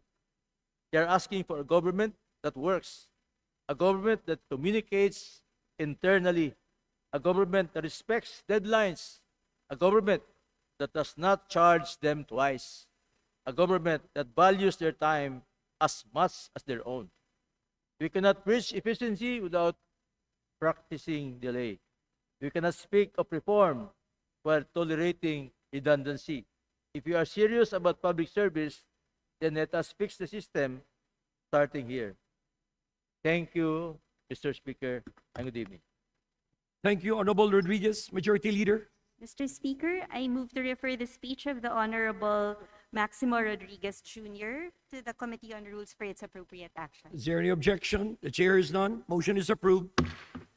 Majority Leader. Mr. Speaker, I move that we recognize the Honorable Dada Kiram Ismula of the Akbayan Party List to avail of the privilege hour. The Honorable Dada Kiram Ismula of the Party List Akbayan is recognized. Please proceed. Mr. Speaker, distinguished colleagues, Assalamualaikum warahmatullahi ta'ala wa barakatuhu. Isang mapayapang araw at Ramadan Mubarak sa ating lahat. Sa lahat ng mga kapatid nating Muslim, naway ito'y maging panahon na ang ating saum o fasting ay magpapatibay ng ating kalooban at pananampalataya. Ang ating sadaka ay magpapalakas ng ating pakikipagkapwa at ang ating tarawi ay maging oras ng pagninilay sa ating pagkatao. Noong Pebrero 19 ay nagsimula na ang Ramadan, isang banal na buwan ng pagdarasal, pag-aayuno at pagbibigayan para sa mga kapatid nating Muslim. Hayaan ninyong magsimula ako sa isang kwento na hindi man madalas naririnig sa balita, ngunit araw-araw na nararanasan ng milyong-milyong Pilipino. May isang babaeng nagngangalang Aisha. Si Aisha ay isang dedicated na employee sa isang kumpanya rito sa Maynila. Alas 3 pa lang ng madaling araw ay gising na siya para magluto ng pangsahur niya at ng kanyang pamilya bago ang kanyang pagdadasal. Mula sa pagsikat ng araw hanggang sa paglubog nito, si Aisha ay hindi kakain o iinom ng tubig, magdadasal, magbabasa ng Quran at dadamihan ang kabutihang asal bilang parte ng kanyang pag-aayuno. Papasok si Aisha sa trabaho, susuong sa traffic sa EDSA at haharap sa tambak na papeles nang walang laman ang tiyan. Pagdating ng tanghali, si Aisha ay magdadasal na naghahanap ng bakanteng fire exit o tagong sulok sa ilalim ng kanyang desk. Doon siya naglalatag ng kanyang sajada o prayer mat para magdasal dahil wala siyang disenteng espasyo para sa kanyang pananampalataya habang nagtatrabaho para sa bayan. Mr. Speaker, ang kwento ni Aisha ay kwento naming mahigit 7 milyong Pilipinong Muslim. Ang mga Muslim sa Pilipinas ay mga guro, doktor, sundalo at mga manggagawang nagpapatakbo ng ating ekonomiya. Ang mga Muslim sa Pilipinas ay mga produktibong miyembro ng lipunan na nagbabayad ng buwis. Ang mga Muslim sa Pilipinas ay mga mamamayan ng ating bansa na may karapatan sa mga polisiya at serbisyo ng ating gobyerno. Sa panahon ng Ramadan, malaki ang maitutulong ng ating mga polisiya para manatiling aktibo, produktibo, at protektado ang ating mga kababayang Muslim. Ang panawagan natin ay simple lang, inklusibong workplaces. Ano po ba ang ibig sabihin nito? Ang mga espasyo ng panggawa, ito man ay government offices o private companies, ay espasyo din na dapat ng pagkilala sa kultura ng mga manggagawa. Hindi special treatment ang hanap ng mga kapatid nating Muslim. After all, isang buwan lang ang Ramadan. For all the contributions that Filipino workers provide to our society, inclusive workplace policies will make a lot of difference to their lives.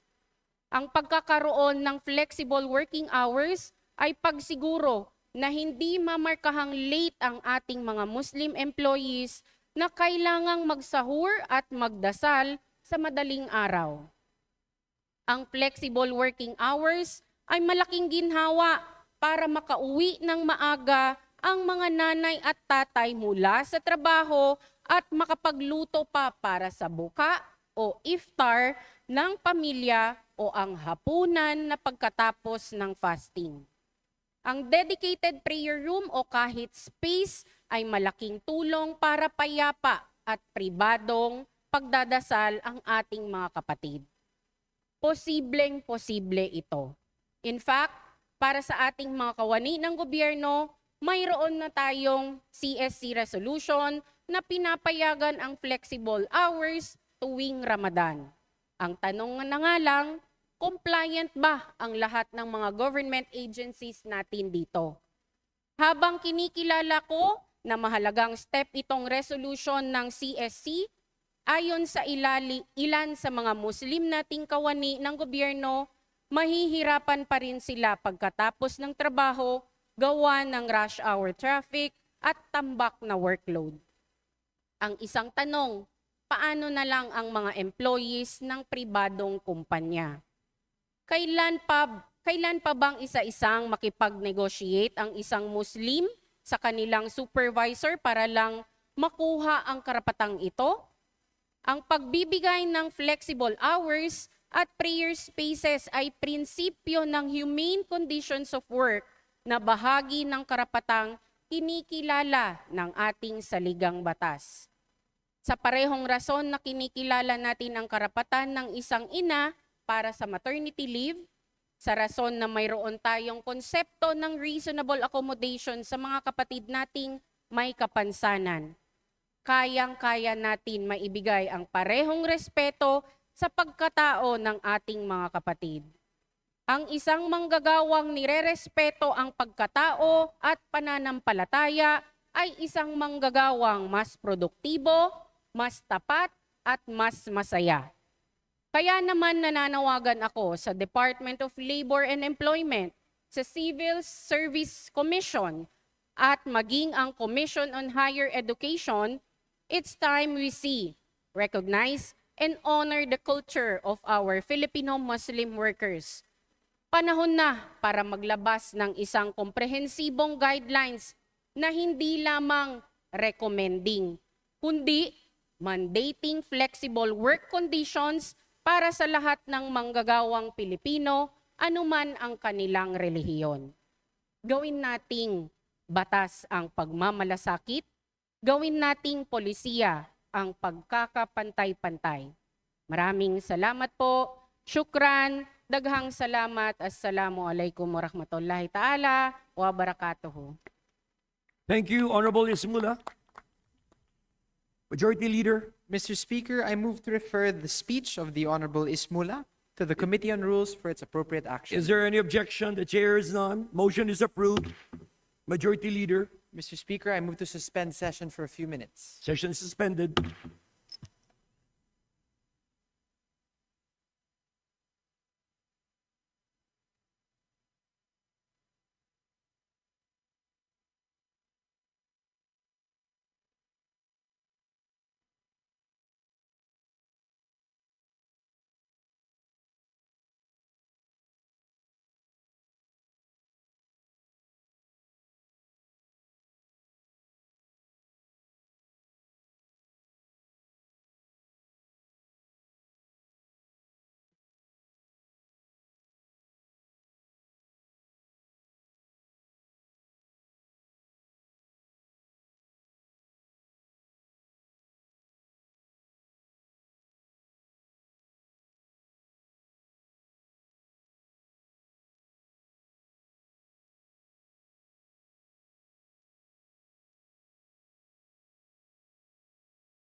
Session is resumed. Majority Leader. Mr. Speaker, I move to recognize the Honorable Terry Redon from the Bicol Saro party list to avail of the privilege hour. The Honorable Terry Redon from Bicol Saro is recognized. Please proceed. Mr. Speaker, distinguished colleagues, I rise today on a matter of urgent public importance, one that concerns public safety, public funds, and the trust of our people in government. In recent weeks, the national government itself was compelled to bring high-level attention to Bicol after severe flooding once again submerged communities and exposed recurring weaknesses in flood mitigation and infrastructure delivery. In Albay, DPWH Secretary Vince Dizon personally inspected major infrastructure projects and publicly expressed alarm over delays and non-performance. Most notably, the long-stalled Malabog flyover in Daraga, which he cited as only about 12 to 13% complete despite years of implementation. He ordered the termination of contracts and pushed for immediate rebidding to finish the project and end the cycle of stalled public works. In Camarines Sur, Secretary Dizon inspection produced an equally troubling picture. During a site visit in an area, he experienced a bridge shaking and jolting as a truck had passed, prompting an order for immediate inspection and repair due to the danger it posed to motorists and residents. And in Naga City, President Ferdinand Marcos Jr., joined by Secretary Dizon and Mayor Lenny Robredo, personally inspected flood mitigation operations under Oplan Contra Baha, including dredging and waste clearing activities at Sagop Creek, an explicit acknowledgement that drainage capacity and water flow have become matters requiring urgent intervention, not routine maintenance. Mr. Speaker, these are not isolated events. They show a pattern: projects funded, projects announced, projects certified, yet projects left unfinished, defective, or incapable of protecting the public. It is in this context that I now present documented filings by the province of Camarines Sur, provincial government of Camarines Sur, on several flood control projects based on field inspection and validation by the Provincial Project Monitoring Team, or the PPMT. These findings point to structural failures, deviations from approved plans, substandard materials, scope discrepancies, and questionable accomplishment reporting. Mr. Speaker, this is not merely a local concern. The pattern is systemic and it demands systemic reform. And therefore, there is a need for a region-wide time-bound audit of flood control and critical infrastructure projects across Bicol region and the institutionalization of reform, consistent with DPWH stated direction that future flood control projects must be done according to plan and closely monitored. The audit should include, number one, document to ground validation, approved program of works versus actual built outputs. Number two, independent technical testing, concrete thickness, reinforcement, boulder sizing, toe protection, slope stability. Number three, strict warranty enforcement for projects still under warranty. Number four, automatic referral to the Ombudsman or the Department of Justice where evidence shows falsified accomplishment, irregular billings, or payments for non-conforming work. With that context, Mr. Speaker, allow me to present the project's findings. In the municipality of Garchitorena, Camarines Sur, there is a seawall that has been subjected to total structural disintegration. It has a project cost of 49 billion and it was reported completed June 2023. The construction of a flood mitigation structure seawall in Garchitorena, Camarines Sur, allegedly completed in June 2023, has completely disintegrated. The PPMT conducted an on-site inspection. Their findings were alarming. The entire structure collapsed and was reduced to debris. Large concrete sections were fractured and displaced. Reinforcements were exposed. The structure has completely lost its flood protection function. Mr. Speaker, the project is barely 2 years old. What is even more alarming is this: the adjacent older seawall built prior to this project remains standing and relatively intact. This proves that the failure cannot be blamed solely on weather conditions. Further inspection revealed the required 300 millimeter to 600 millimeter hand-laid embankment boulders were not properly installed. Majority of rocks used did not meet site size specifications. Fill materials were substituted. Aggregates appeared to be sea pebbles instead of proper gravel. These deviations directly violate approved project specifications. The 49 million seawall did not merely crack, it disintegrated. The second project, Mr. Speaker, is the Sagpon River Flood Control, Sections 1 and 2 in Tigaon, Camarines Sur. It has been subject to collapse, cracking, and thin concrete. It has a project cost of 86,504,494 pesos and 66 centavos.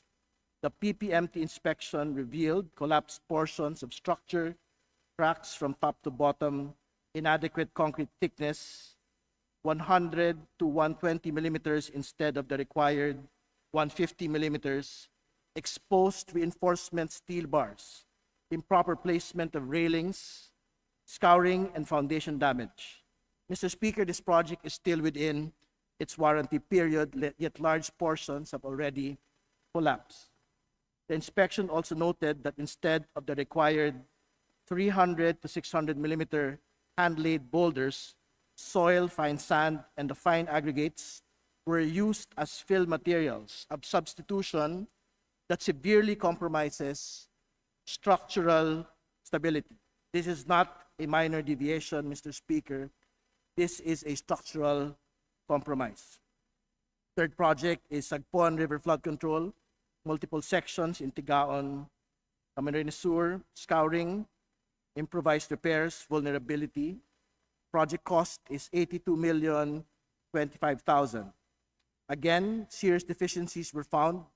Scouring at the foundation areas with vegetation growth, indicating poor maintenance, improvised repairs using sacks placed between foundation and wall, vulnerability where floodwaters exceeded berm height. While partially functional, the structure shows signs of long-term failure if left uncorrected. This project too is within warranty, and we expect the DPWH in the region to respond to these warranty claims in the soonest possible time. And the last of the projects, which is a partial report, Mr. Speaker, is the Sagnay River Flood Mitigation in Sagnay, Turagi section, Camarines Sur. There is a questionable accomplishment reporting. The project cost is 71,213,961 pesos and 50 centavos. The reported accomplishment was 21.7%, but field inspection shows only intermittent steep shield piles had been installed with no continuous flood control structure visible. The reported physical accomplishment appears highly questionable. Mr. Speaker, the findings indicate possible patterns of material substitution and non-compliance with specifications, deviation from approved lawful requirements and authority, certification and payment for works not done or not done as specified, and potential violations of anti-graft procurement and penal laws.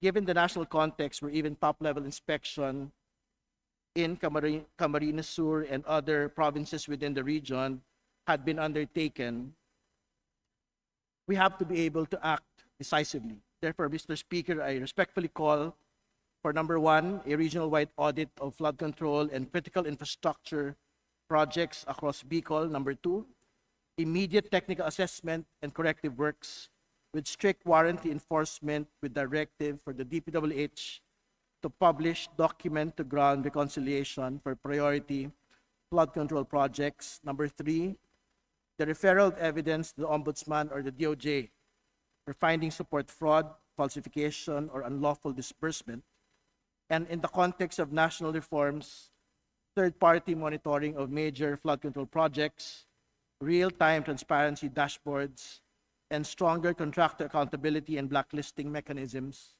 aligned with DPWH's public commitment to implement projects strictly according to plan and under close supervision. Mr. Speaker, flood control projects are not ornamental structures.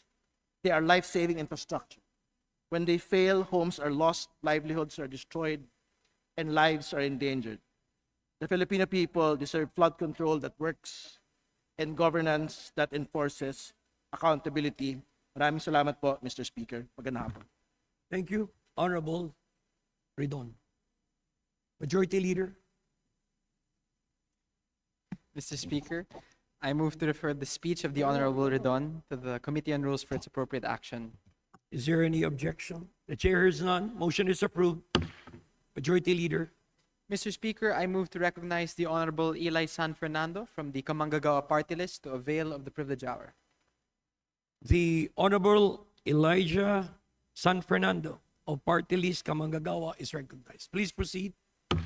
Maraming salamat po, Mr. Speaker, at sa ating mga kasama. Mr. Speaker, mga kasama, at sa lahat ng mga manggagawa at ordinaryong Pilipino na nanonood at nakikinig, magandang hapon po sa inyong lahat. Public office is a public trust. Malinaw na nakasaad ito sa ating saligang batas. As duly elected representatives of the people, we are to accomplish our constitutional mandate, to make laws that effectively respond to the needs of our people and fulfill their aspirations for a just and humane society.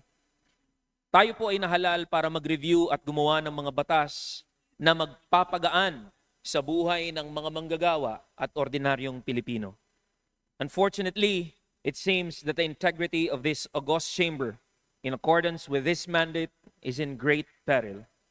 Although it was reported in the recently published Ulat ng Bayan survey of Pulse Asia that the House's trust rating has increased by 6 percentage points and that the distrust rating fell by 9, a staggering 41% of respondents are still undecided whether to trust or to distrust the House of Representatives. Ang ibig sabihin po nito, Mr. Speaker, mas nananaig ang pagdududa at pag-aalangan ng ating mga kababayan sa institusyong ito. Kahit masakit, kailangan nating tanggapin ang katotohanan ito. At bahagi ng pagtanggap ay ang pagtatanong at pag-uusisa sa mga dahilan kung bakit maraming Pilipino ang nawawalan ng tiwala sa ating bahay. Ano ba ang mga daing ng ating mga pinaglilingkuran? Ano ba ang pang-araw-araw nilang pasanin? Ano ba ang mga kailangan ng isang simpleng pamilya para mapanatag sa maghapon? According to recent surveys, high cost of living and meager pay remain to be among the top concerns of everyday Filipinos. Pulse Asia's survey reported that more than half of the respondents consider inflation as the country's most urgent problem. Meanwhile, WR Numero reported that Filipinos think that the government's #1 priority should be to increase the wages of workers.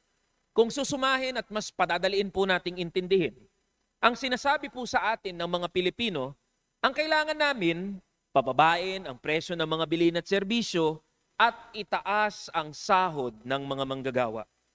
My dear colleagues, sa gitna po ng ingay, ng gulo, ng pagkakahati-hati, the good news is may magagawa po tayo dito sa House of Representatives. With the powers vested in us by the Constitution, we are incredibly privileged to have the ability to pass laws and reforms that can be of significant help to our fellow Filipinos. May kakayahan po tayong pagaanin ang mga mabibigat na problemang bit-bit ng ating mga kababayan. At tiyak po ako na kaya nating gawin yan kung tayo ay makikinig at tunay na uunawa sa kanilang kalagayan. Kaya mapapaisip po talaga tayo sa dinami-rami ng mga batas na ating ipinapasa at sa ingay na ating nililikha. Bakit nananatiling mas marami ang nagdududa sa ating kapulungan? How do we regain the trust of the people? On this note, Kamanggagawa Party List would like to highlight in this speech a very pertinent issue, one that has in fact been pertinent for the past couple of decades, but has seemingly fallen on deaf ears time and again.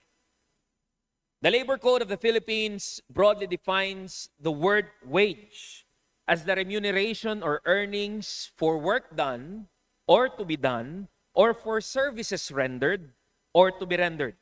Sa madaling salita, ang sahod po ay ang katumbas o kapalit na halaga mula sa lakas, oras at pagod na ginugugol ng mga manggagawa sa isang trabaho. Mula po sa definition na ito, ay mas madali nating maiintindihan na kapag ang manggagawa ay nagtrabaho ng 8 oras at nakagawa ng partikular na bilang ng mga produkto o serbisyo, dapat siya ay sumahod ng halaga na katumbas o katimbang ng 8 oras na trabaho at ng kanyang produkto o serbisyong nagawa. Sa kasamaang palad, Mr. Speaker, hindi ganyan ang nararanasan ng mga manggagawa sa ating bansa. 2.5 decades of data from the Philippine Statistics Authority illustrate this. Mula 2001 hanggang 2024, lumaguho ang ating real gross domestic product mula 7.2 trillion pesos hanggang 22.2 trillion pesos. If we look at this from the perspective of the workers, labor productivity measured as GDP per worker grew from 246,915 pesos to 455,396 pesos during the same period. Ibig sabihin po nito, Mr. Speaker, ang halaga ng produkto o serbisyo na nagagawa mismo ng mga manggagawa ay halos dumoble sa parehas na panahon. Samantala, kung titignan naman ho natin ang halaga ng sahod, makikita natin ang mean basic pay ng mga manggagawa ay lumago lamang mula 419 pesos hanggang 488 pesos. 68.88 pesos lang po ang itinaas ng sahod ng mga manggagawa mula 2001 hanggang 2024. Kaya pag sinabi po natin, barat ang sahod ng mga manggagawa, barat ho talaga. Dahil ang national average minimum wage ay mula 341 pesos hanggang 354 pesos lamang. Sa katunayan po, kung ating i-compute mula nang naisabatas ang RA 6727 o Wage Rationalization Act of 1989, from July 1989 to December 2025, nabawasan pa ang sahod ng mga manggagawa ng 94 pesos. Hindi na nga po tumataas ang sahod ng mga manggagawa, hindi naman bumababa ang presyo ng mga bilihin. Simple lang po ang kahulugan ng mga datos na ito, Mr. Speaker. Tumataas ang kita ng ating ekonomiya. Lumalago at lumalawak ang mga negosyo. Dumarami ang produkto at serbisyong nagagawa ng mga manggagawa. Pero ang sahod ng mga manggagawa ay nananatiling kulelat at hindi makasabay sa paglagong laging ipinagmamalaki ng gobyerno. The growth of our economy is built on the backs of labor. Walang kahit anong pwedeng pakinabangan o pagkakitaan kung hindi dahil sa lakas at pawis ng mga manggagawang lumilikha mismo ng yaman ng ating ekonomiya. With this in mind, how should we, as representatives of the people, alleviate the plight of everyday working class and ordinary Filipinos? And now that Congress is set to address another impeachment complaint, the Filipino people have a sobering reminder to every honorable member of its august body. Hindi away politika ang solusyon sa hirap na dinaranas ng ating mga kababayan. Let us be clear that our solidarity with the calls for accountability and good governance remains steadfast. However, in the face of partisan politicking, our commitment to meaningful reforms stands more unwavering. Gusto po natin ng pananagutan. We seek an end to corruption, from the top all the way to the bottom. For as we have witnessed these past few months, lubhang nakamamatay po ang korupsyon. The hundreds upon hundreds of lives lost as a result of this billion-peso worth substandard flood control projects, in addition to the loss of property of thousands of families and individuals, make it no wonder why there has been a historic outburst of anger from the people. Ang mga nasaksihan nating malawakang kilos protesta ay patunay lamang na galit na ang ating mga kababayan. Habang pinagpupugayan po natin ang mga pagkilos na ito, we must keep in mind that not everyone has the capacity to participate in these kinds of movements. Ang isang manggagawa na kailangang punan ang mga gastusin sa bahay, gaya ng pambayad ng tubig, kuryente, renta, pagkain at pampaaral sa kanyang mga anak, ay hindi po afford na umabsent at mawala ng kikitain sa isang buong araw para lang magprotesta. Ang isang ina ay hindi naman po pwedeng basta na lang umalis sa bahay at iwanan ang pangangalaga sa kanyang mga anak kapalit ng pangangalsada para labanan ng korupsyon. Maraming mga Pilipino ang tahimik lang na nagtatrabaho sa pagawaan, sa mga kumpanya o sa tahanan. Mga Pilipinong nagngangalit din sa galit dahil sa malawakang korupsyong kanilang nasasaksihan at pinagdudusahan. Ngunit, hindi magawang makalaban ni makiimik dahil sa banta ng gutom na hatid na rin naman ng hindi makatarungang pasahod at presyo ng mga bilihin. If we are genuine about truly purging corruption and demanding accountability from our broken system, we must equally be as serious with reforms that empower workers and ordinary Filipinos to enable them to take up the fight themselves. Magiging walang saysay po ang impeachment kung ang pinakadehadong sektor sa ating lipunan, ang mga manggagawa at ordinaryong Pilipino, ay hindi binibigyan ng kapasidad na lumaban para sa kanilang sariling kapakanan at karapatan. Without the support of the widest and broadest segments of our society, these cases quickly devolve into mere political squabbles between dynastic elites. The fight for accountability goes beyond impeachment. Ang tunay na laban po para sa hustisya ay hindi lamang naikakahon sa impeachment. Rather, true justice is also justice for wages, justice for the price of basic goods and services. Sa madaling salita, hustisya para sa maalwang pamumuhay na kahit tagal-tagal nang inaasam ng ating mga kababayan. Let us go back to our roots. Let us open our eyes, ears, and hearts to the cries and pleas of the people. Labis po ang paghihirap ng ating mga kababayan. Hirap na dulot ng napakababang sweldo at napakataas na presyo ng mga bilihin. Bakit hindi ang mga pangunahing problema ng mga manggagawa at ordinaryong Pilipino ang bigyan din natin ng agarang pansin? Who are we to speak of accountability and justice when we cannot even give our workers a wage that justifiably reflects their immense contribution to our economy and society? Dagdag sahod, dagdag benepisyo, at pagpapababa ng presyo ang kailangan ng mga manggagawa at ordinaryong Pilipino. Mr. Speaker, distinguished colleagues, the message is clear. The Filipino people are hesitant to put their trust back in this House simply because they are disillusioned.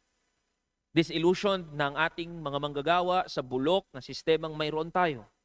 Isang bulok na sistema kung saan sa kabila ng nakakalulang paglago ng ekonomiya, ay hindi man lamang magawang maibalik ang nararapat para sa mga manggagawa. Isang bulok na sistema na sa halip na magpagaan sa pasanin ng mga kababayan natin, ay pinipiling unahin ang mga walang kapararakang batuhan ng putik. Isang bulok na sistema na sa kasamaang palad ay patuloy nating niyayakap at kinakalinga. Every single day that we choose to stall the passage of meaningful reforms, we are deliberately choosing to say to our people, hindi kayo mahalaga. Ang tiwala ng publiko ay hindi ibinibigay, kundi pinagtatrabahuhan. Mr. Speaker, mga kasama, let us work diligently to win back the hearts of the Filipino people. Maraming salamat po at magandang hapon sa ating lahat, Mr. Speaker. Thank you, Honorable Sen. Fernando. Majority Leader. Mr. Speaker, I move to refer the speech of the Honorable San Fernando to the Committee on Rules for its appropriate action. Is there any objection? The chair is none. Motion is approved. Majority Leader. Mr. Speaker, before we proceed, may we recognize the guests of the Honorable San Fernando. They are the following: Professor Rene Tadle, Jesus Obien, Joselito Sancha, Arnulfo Arnold Pardo, Attorney Alan Montaño, Gives Tyrone Miguel H. Garcia, Ricky J. Valencia, Antonio B. Vallejo, Paulo P. Guerrero, Maria Luisa R. Aquilera, Ana Marie S. Fabregas, Maria Corazon de Gala, Charity P. Flores, Arlene Makatigay, Jonalyn P. Tolentino, Ricardo Santos, Jocelyn Pimienta, And from the United Private Hospitals Union of the Philippines, we have Donel Ciazon, Ronald Richie Ignacio. And from the United Youth for Peace and Development, we have Nasser Manalasal, Sina Lambay, Nasruddin Abdullah Mabandes, and then we also have Remchi Rodolfo, Remj J. Balba, Jeannie A. Villanueva, Ezequiel Jonathan V. Angeles, Job Valenzuela, Ricardo O. Dilao, Aguedo II D. Tugano, Normita Barrios Espino, Sunny Montila, Amorti Borcelis, Marilu Kayanan, Catherine C. Ogena, Emelita A. Tan, Mr. Speaker. To the distinguished guests of the Honorable Elijah San Fernando of Party List Kamanggagawa, welcome to the House of Representatives. Majority Leader, Mr. Speaker, I move to recognize the Honorable Sara Elago from the Gabriela Women's Party List to avail of the privilege hour. the Honorable Sara Ilago is recognized. Please proceed. Maraming salamat, Mr. Speaker, mga kapwa mambabatas, sa ating mga bisita sa plenaryo at sa lahat ng nakikinig sa atin ngayon online. Magandang hapon sa lahat. Nasa 4 na dekada, 40 taon na ang nakalipas mula noong February 22 hanggang February 25, 1986 nang maganap ang makasaysayang EDSA People Power Revolution. Milyong-milyong mga Pilipino, kabilang ang mga taong simbahan, mga manggagawa, estudyante, magsasaka at nagmula sa iba't ibang mga sektor ang buong tatag at tapang na tumindig at kumilos sa kahabaan ng Epifanio de los Santos Avenue o EDSA at sa iba't ibang panig ng bansa upang ipaglaban ang demokrasya at kalayaan. Ang EDSA People Power Revolution ay nagpapakita ng kahalagahan ng sama-samang pagkilos ng sambayanang Pilipino sa pagbawi ng kanilang mga karapatan, pagkilala sa mga biktima ng martial law atrocities, at hindi pagkalimot sa mga martir at lahat ng nagsakripisyo upang mapatalsik ang isang diktadurya. Ito ang patunay na ang kapangyarihan ay laging nasa kamay ng nagkakaisang sambayanan. At ngayon, sa pagdiriwang natin ng ika-40 anibersaryo ng People Power Revolution, hindi nalalayo ang kalagayan noon sa kalagayan ng ating bansa ngayon. 4 na dekada matapos ang EDSA People Power, nananatiling lugmok sa kahirapan ang mga magsasakang walang sariling lupa, mga manggagawang humihingi at matagal nang lumalaban para sa nakabubuhay na sahod.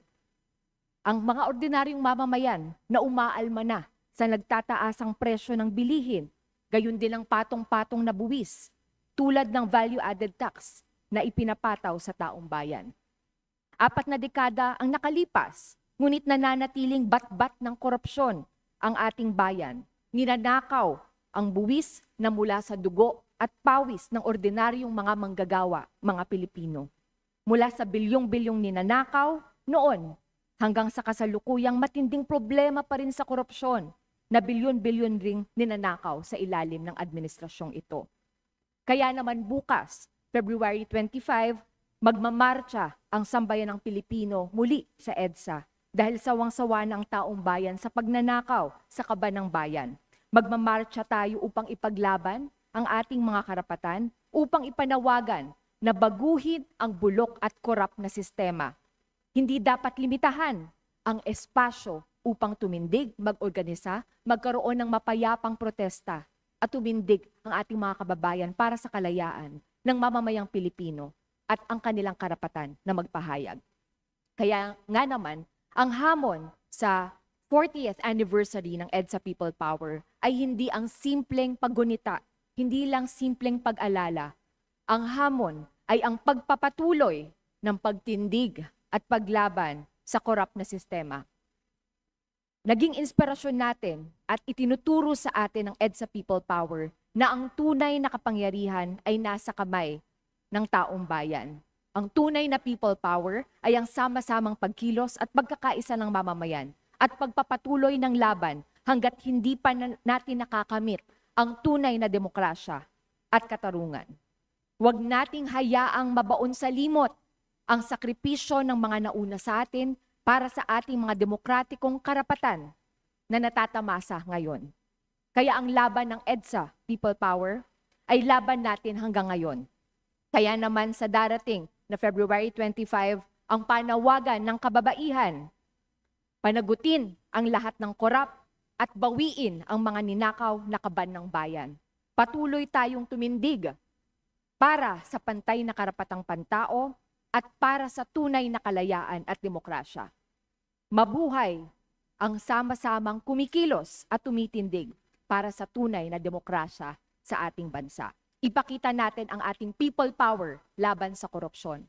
People power laban sa paglabag sa karapatang pantao. Maraming salamat at muli, mabuhay ang lahat ng kikilos bukas upang gunitain ang EDSA People Power. Thank you, Honorable Ilago.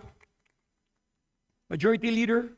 Mr. Speaker, I move that we refer the speech of the Honorable Elago to the Committee on Rules for its appropriate action. Is there any objection? The chair is none. Motion is approved. Majority Leader. Mr. Speaker, I move to suspend session until tomorrow, February. Sorry, Mr. Speaker, I withdraw that motion. Mr. Speaker, I move that we close the privilege hour, the period of privilege. Is there any objection? The chair is none. Privilege hour is now closed. Majority Leader. Mr. Speaker, I move that we suspend session until tomorrow, February 25, 3 p.m. Is there any objection? The chair is none. Motion is approved. The session is suspended until tomorrow, February 25 at 3 p.m.